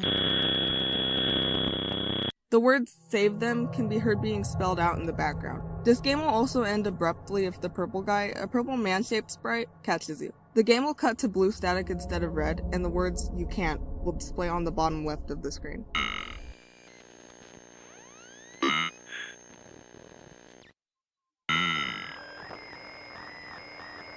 Take Cake to the Children is another minigame in which you play as Freddy. Like the name suggests, you must distribute cake between 6 children, moving back and forth across a single room to do so. Giving the children cake will make them happy and keep them green in color, but over time, if left out, they will become upset and turn red. As you play, a 7th child can be seen just outside the playable area, crying. A purple car shortly pulls up to the child, purple guy then exiting the car and killing the child, who takes on a gray look, similar to the bodies in the Save Them game. However, in this game, the words being spelled out are instead "save him." The player begins to move slower and slower until all of the children Wasn't it actually wasn't it Charlie who got killed in this minigame? Hold on. Okay, FNAF lore time. In this minigame right here, this is supposedly the death of Charlie, aka Charlotte. Charlotte, aka Charlie, who was Henry Emily's daughter. The nickname Charlie was supposed to be a red herring.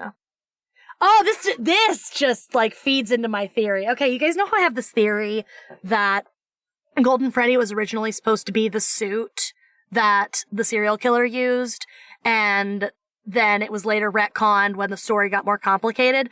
I think that's the same thing going on right here, right? Calling it Save Him instead of Save Her.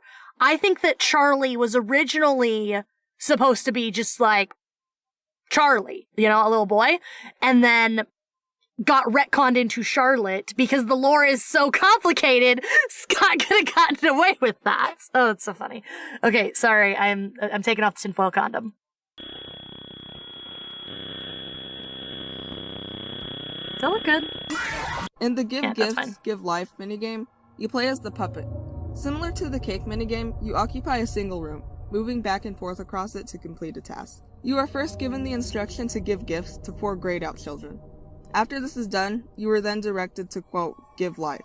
You then give an animatronic mask to each body, resembling the original 4 animatronics. The words "help them" are heard in the background being spelled out while you play. The game ends with Golden Freddy jump scaring you.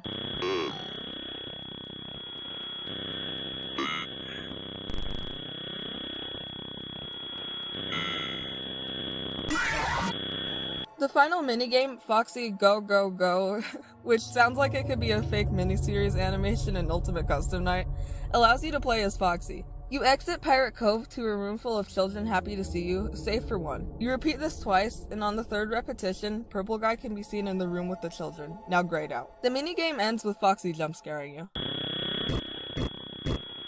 Get got, nerd.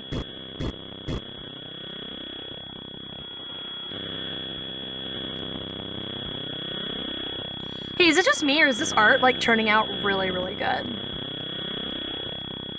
Like, I am shooketh at how nice my line art is coming out. These minigames obviously had the idea of deepening the lore of the first game, which they did successfully, rocketing the series even further into mystery. While I do appreciate this game for being an amazing sequel, and for bringing a lot of joy and intrigue into my life in the era leading up to its release, I am kind of dissatisfied by the fact that the game took the series into this territory. I know the art's really cute, thank you. I'm really happy with it. Story, but I've always just felt more like chalking the animatronics' odd behavior up to malfunction rather than possession. I honestly think that the notion of malfunctioning animatronics is scarier than any ghost story. I still prefer to see the games in that point of view, even with the lore behind the children and William Afton and his family being more clear, or less clear if you're anything like me. I love this game for the characters and the atmosphere that was built around the 2 sets of animatronics, and it will continue to be my favorite installment for this reason. I just want to thank you for watching this video. I saved the Five Nights at Freddy's topic to be my Halloween video, so hopefully I did a good job of making it. Five Nights at Freddy's is a great Halloween topic. I know I didn't make it sound that creepy, but I just think that the content alone should speak for itself as to why I chose that. Once again, I'd just like to thank you, especially if you stayed to watch till the end of. I'd just like to thank you again, especially if you stayed to watch to the end of the video. This is a topic You're that doing I'm amazing, very sweetie. Passionate about. I really am one of Five Nights at Freddy's biggest fans, even despite the fact that I don't know all the lore. But truly, again, you don't know all the lore? Are you really a fan then? No. God. Hi, Freddy. I love you, Freddy. How are you doing, King? Oh my god. Play me your favorite song, booby. That's a cutie. Hey, Space Body. How you doing? What is up with you? How you doing? We are having a fun little reaction stream. I'm drawing some fan art for a YouTuber I really like, and we're watching their videos and reacting to them. Hi, Freddy. I love you. Isn't it cute? Rime actually did this little PNG model for me. So I decided to use it today because my tracking is kind of messed up when I draw. So we're PNG tubing today, boys. Fendi! So by the title, you probably think I'm either ignorant or crazy. So let me clear it up that I know there's the chance that someone else knows about these things or may even have access to them. What I really I love how it vibrates a little. Yeah, it's so cute. It's not super expressive because it's just got the little mouth flapping, but it's really cute and I like it a lot. Forums, by any article or YouTube video. It's not listed on the Lost Media Wiki or the Lost Media Archive. I personally cannot find them and have thus dubbed them as Lost Media due to the fact that any mention of them is also non-existent. I will also mention that this could just be a case of poor documentation, although that's kind of unlikely because I did do in-depth searches on Google. I did some on Google searches for these, so that's what give. It's so cute. So here are 3 pieces. I'm really happy with how this art is turning out. Like, I'm very happy with it. Terry Crews Saves Christmas was a miniseries that Terry Crews Saves Christmas? What? Days in December of 2016. Between the 20th and the 23rd, 5 one-hour-long episodes aired, each focusing on a real family that had trouble throwing quality Christmas parties in the past. Terry bringing in a team of experts to help improve whatever weak spots they had. I watched this when it aired in 2016, and the next year I had charm. No, it's all good. It's all good. Season, but yeah, it's very cute and kind of like limited, so it's very charming in that way. Thank you. I'm glad you like it. I like it too. That claim to have it don't deliver on that promise. All that's left is an interview with Terry about the show, a few loose clips, and only the 3rd episode in full on Dailymotion. Good morning. I also have officially turned into Christmas's spirit animal. That's what I am right now. There you go. Now I just figured out why you still work weekends. Kind of thing. You got all the jobs, man. You got all the jobs. So it sounds like Christmas, though, is a particularly favorite time of year for you. Oh, it is. Bro, I love Christmas. I mean, I've been doing it for 27 years with my Imagine wife liking Christmas. Couldn't be me. Cringe. 5 kids. I have a grandbaby. But see, also, I don't want to come off as a know-it-all. You know, I don't want to be one of those guys that's like, you're not doing Christmas correctly. You know, not me. That's not me. Ready for an NFL game like this. Make sure you have no wardrobe malfunctions. Pull it tight. You are a rookie, but you're going to do well because you're the 1st-round draft pick. Do you feel me? That actually doesn't look good. I don't like how I did that. Santa's loyal, most handsome elf. I'm here to announce the one, the only Santa Claus.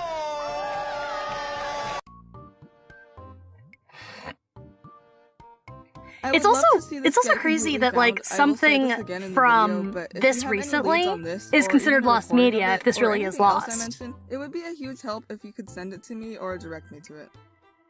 If you're a hardcore Marvel fan, you're familiar with 2 facts. The canon Marvel Cinematic Universe was established only in movies up until WandaVision, and that pretty much all of the non-Disney Plus TV series didn't take themselves seriously enough because of this. That second one could be argued, but if you've ever seen a non-Disney Plus Marvel series, you probably kinda get what I mean by it. However, in August of 2016, Marvel announced a series for television that would have developed the MCU to expand to include more heroes, like they're doing nowadays on Disney Plus. So, prior to Disney Plus being the main platform for Marvel series, there were a few options. For networks, shows would be broadcast to either ABC or Freeform, and for streaming, Netflix and Hulu were the two choices. Freeform ended up being Marvel's weapon of choice for The New Warriors, a series following the comic series of the same name. In April of 2017, it was announced that 10 episodes of a comedy series based around the heroes would air on Freeform. This would have been Marvel's first comedy, predating She-Hulk, as well as the first live-action appearance She-Hulk's of a comedy? Squirrel, a well-liked character that had already been depicted in a few animated series. By Wait, November was of Squirrel Girl gonna get an 2017, MCU? That's a kind of showrunner crazy. was hired who wrote the first script to be used to produce a pilot. A cast had already been determined to play the 6 heroes. Milana Vaintrub as Squirrel Girl, Oh Derek my god. Taylor as Mr. Immortal, Jeremy Tardy as Night Thrasher, Caleb Worthy as Speedball, Matthew Moy as Microbe, and Kate Comer as Debris. I might have said some of those names wrong, I'm very sorry. The pilot was said to have tested very well with Disney executives, which not only means that the test pilot was finished, but shown in full to actual human beings. Debatable whether or not Disney executives are Oh human. god, I'm not However, looking forward to Freeform inking this had come hand. to realize that they had no room in their schedule to air the series, because it was so much more important for us to see whether or not Teen Beach Movie Girl ended up with her adoptive brother. The series was given back to Marvel, who A Disney hoped to Marvel produce the comedy rest of series the sounds series with dreadful. another network That's that would resume the work on reviews it I've by heard of January She-Hulk, yeah. 2018. Seems like This only the date hardcore came and went MCU with people no are new into home it. being determined for the series. And The honestly, if you're a upcoming Disney hardcore Plus MCU streaming person, service then you was have bad discussed taste as a in media. possibility, Don't but at this me. never worked out, as WandaVision would have already been in production, with more series already announced for the service. Netflix was also I am a out little of sad that we're missing out on contention, Squirrel as later Girl. that year, Disney Like, stopped producing Squirrel series Girl's for a the cult service cult and favorite. announced they were ending the relationship between the two. The show was said to be dead by 2019, but word about it and its production has circled around as recently as September of 2021. Kevin Beigel, the showrunner for the project, revealed in a tweet that a single executive sank the show because it was, quote, too gay. And another tweet, he shows off a video of a young girl watching a clip of the pilot, which clearly shows Vaintrub as Squirrel Girl. God. That tracks. Oh, I love this part. Remember, is this the act you showed us? Mm-hmm.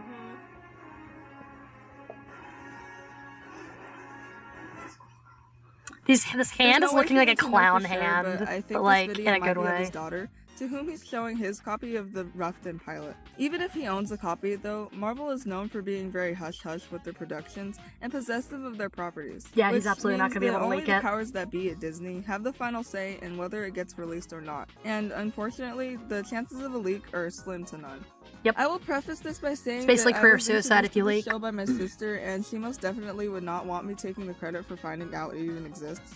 The Deep is an Australian animated series about a family of underwater explorers who are in search of a lost city similar to Atlantis. The show itself isn't lost, you can watch it on Netflix. The 4th season wrapped up airing in June of this year, so it'll probably be put on there soon. The piece of media that I'm concerned with is a 12-minute long 4D movie based on the show. The Deep 4D, Mystery of the Ancient Amulet, is a non-canon, standalone short film meant to be played in 4D theaters at various locations.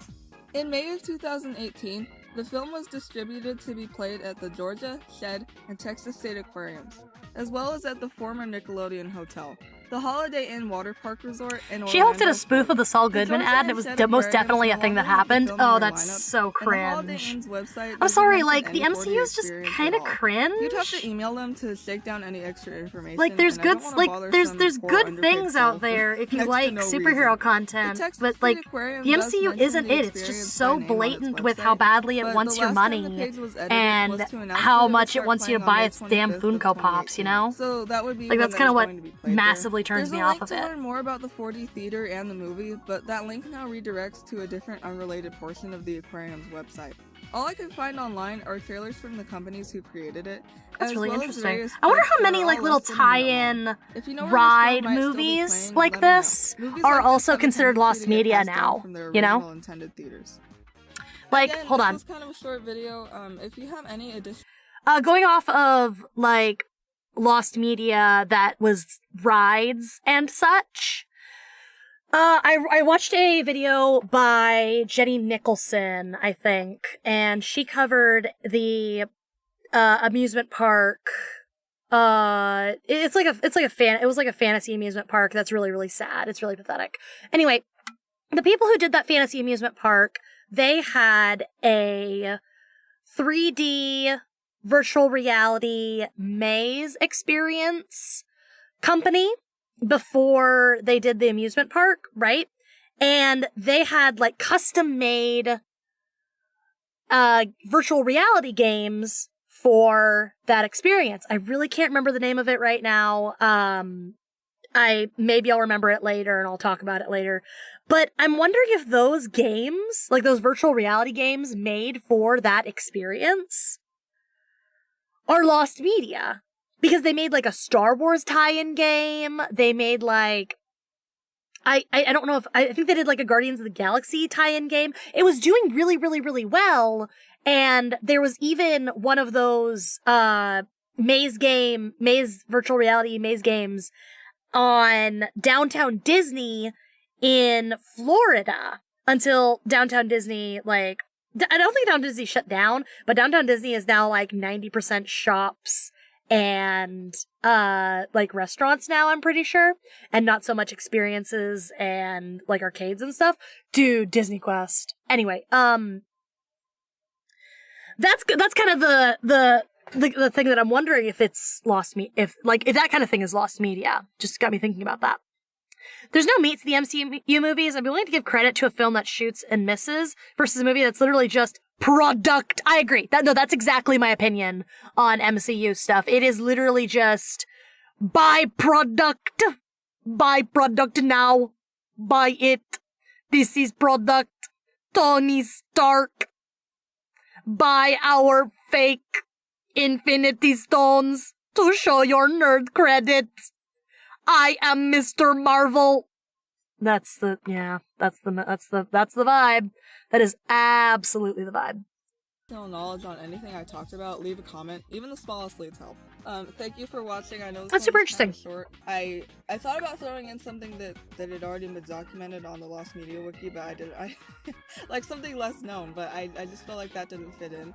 This will kind of result in a shorter video, but I'm sure it's not that big of a deal. But again, thank you for watching. You're doing amazing, sweetie. $4,000 Infinity Gauntlet moment, straight up. God, cringe and a half. And like, I don't want to judge people for spending $4,000 on fandom stuff. I mean, I'm literally a furry. Look at the price of fursuits. But come on. Sometimes someone's favorite game might be a title that's less Hey, Gleam, how you doing? Gleam, I'm sorry you're feeling bad. Good news is that as long as you're here and you're hanging out, you got a time to just kind of decompress and chill and vibe and have a good time. That's all good. That's all good. I hope you start feeling better. And Nintendo itself seemed to undersell the game's merit. And I certainly this is the ARMS lore video. Hell yeah. As much as I do. So, my boyfriend suggested an iceberg for this video because, in a way, this game and the story building in it are structured in a similar design. I figured to structure this iceberg in the same way as you would become familiar with a piece of media like this, with the most easily absorbable facts at the top, and all the plotline theories. I don't know anything about ARMS because I'm not really a fighting game person, so I'm so ready for this. This is gonna be really interesting. Smash Brothers and the canceled ARMS comic. Gleams, while you're here, look at this art. Tell me this art looks cute. Please tell me this art looks cute. Please tell me this art looks cute. Please tell me. Tell me this art looks cute, please. Tell me it looks cute, please. I'm very proud of it. I think it's turning out really good. Was at the Nintendo Switch please tell me it's cute. On January 12th, tell me it's 2017. Cute. Now.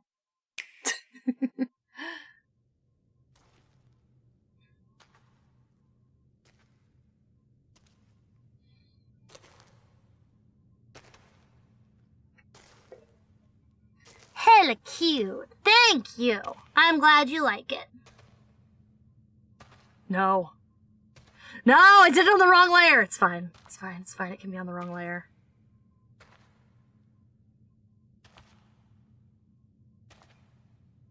Yeah. That's fine.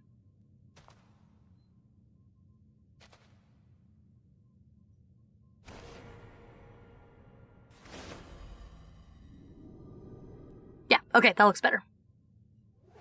No, I'm not gonna do the other side on the wrong layer. I'm not gonna do the other side on the wrong layer. I'm not gonna do it.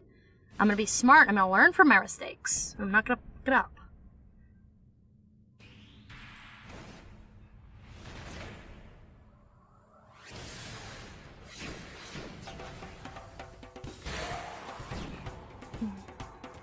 This ad is very Nintendo. Like, this ad has very much the Nintendo vibe. of being like slightly weird and slightly fantastical. Come on, autosave, come on. Thank you.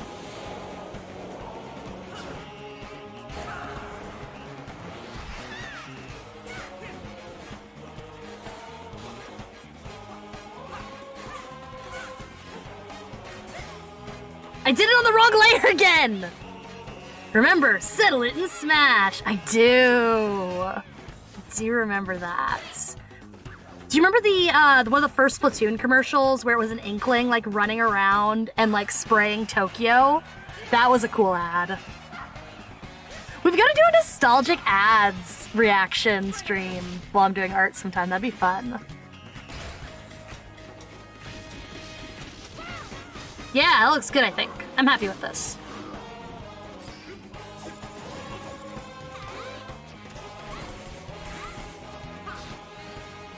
This game looks really cool. I'm surprised that it didn't, like, take off more. And I'm wondering how much of that was the advertising. How much of it was, like, getting shilled. This trailer was shown after the one for 1-2 Switch. Did anyone actually buy that game? Just like 1-2 Switch, ARMS seemed to mainly be a showcase of the abilities of the Switch and its Joy-Con. That's why I didn't catch on! The game would also there be it shown is. in various pre-release advertisements for the console. What made ARMS so different from other motion control games, including others like 1-2 Switch that were shown alongside it, was the fact that using both Joy-Cons in their handheld format allowed you to control two actions independent of one another. Punching with the left Joy-Con moved the left arm, and the right Joy-Con moved the right arm. This was instead of one controller being responsible for all interactive moves, like a Just Dance game on the Wii, or really any motion control game on the Wii. With a slated release date of June 16th of 2017, a proper demo of the game was in order. A free demo, dubbed the ARMS Global Test Punch, launched a month prior to the full release. Shortly after a dedicated ARMS Direct on May 17th of 2017, my birthday actually, the demo was able to be downloaded. This demo was quite limited, as you could only play within 3 one-hour time slots on weekends, with only a few characters, stages, and game modes. That The first is weekend, a bad May way 27th to 28th, launch a had demo. 7 3 characters, one-hour 3 stages, slots? and That's 2 gonna game lead modes, to counting the really basic bad party mode. The second weekend, end lag June 3rd to for June the 4th, servers. added 1 more character, That probably would another turn a lot of stage, people off. and 3 more game modes, however removing the initial additional. There were some ARMS This tournaments was enough back in the to day. get Were me there really really? interested in the game, so I made Because I'm plans to use assuming the my game is birthday all money but to buy it dead. on its release day. Like, if I were to It play was ARMS actually right the now, I birthday bet it money would take bought me for like 5 myself. minutes to find a match. Once June 16th came around, the full game released. The base game came out with 10 characters and 10 stages. It had multiple options for online and offline play. I'll just go through them in order of how they appear on the menu. The Grand Prix is the story mode in ARMS. It plays how the classic mode in Smash Ultimate does. 1 to 2 players fight off against 9 fighters, with increasing skill and difficulty levels. Once you've beaten 9 other fighters on 9 stages, you'll reach the final boss battle against the 10th non-playable character on a non-playable stage. If Is you that set your cute? Does that look difficulty good? I can't to 4 tell. or above, you'll also have to face off against an additional, harder boss following the first.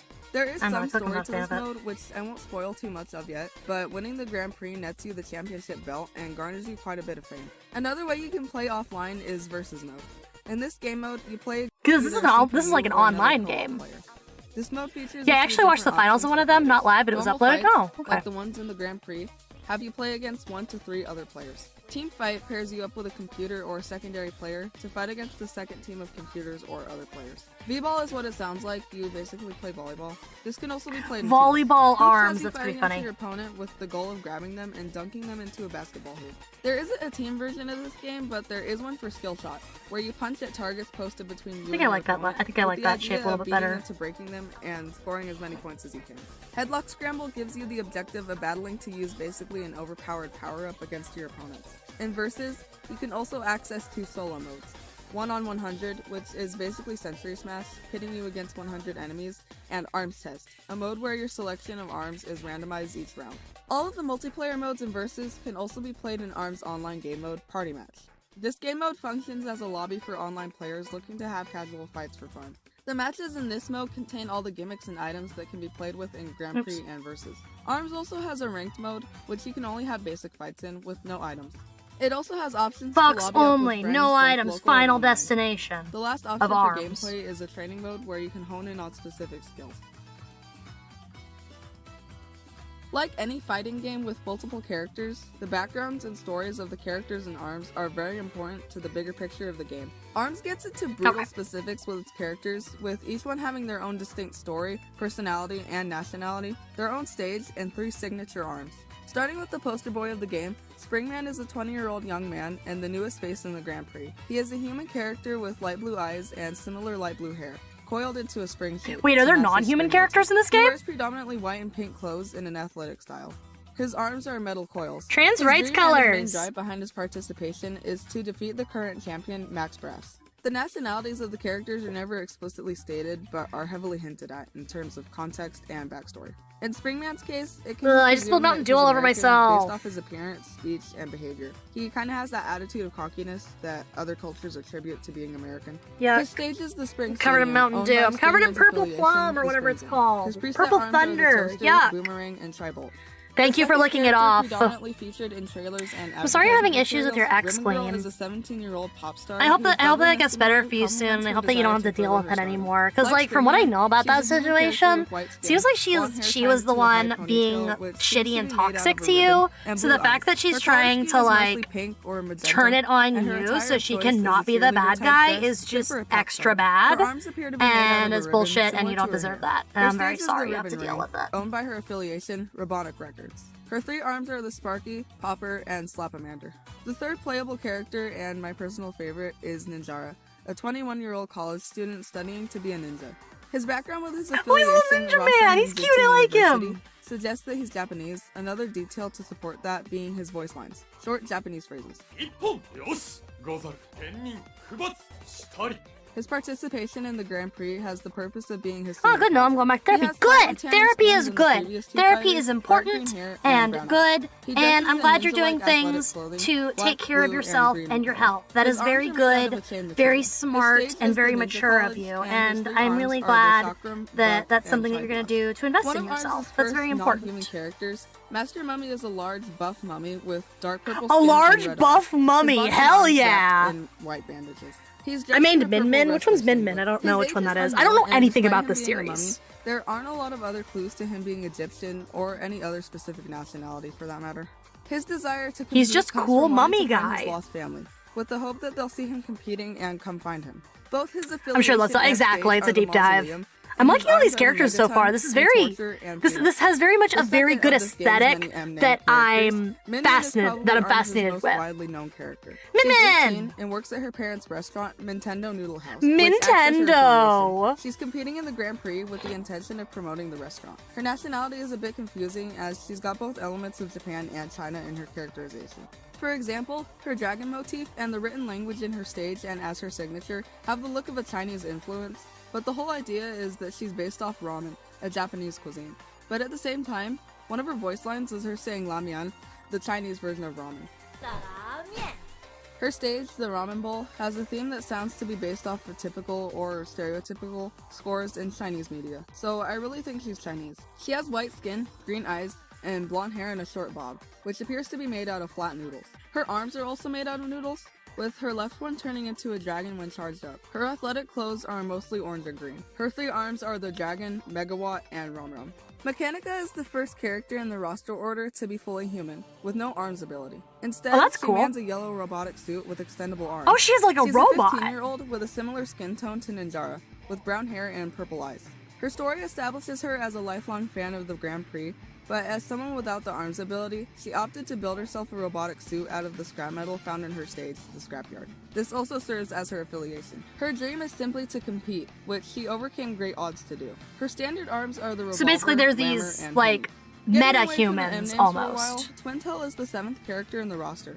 She's a 26-year-old French film star with dark brown skin, aqua-colored eyes, and white hair. Rather than her arms becoming her method of combat, her hair has manifested the arms ability. She dresses in rather fashionable clothes to accent her being of a higher fame than some of her competitors. She wears basically a nice top and jeans, nothing really athletic due to her not really needing to exert herself at the same levels as other fighters. I mean, Min Min, when the game first came out, her dragon arm was broken. That tracks. A lot of things are kind of unbalanced when they first come out. Twintel Productions. Her standard arms are the Chilla. Is this game like worth it? Is it fun? It seems like it seems like it's dead now. So I'm not sure if it would be like worth it to get into it. But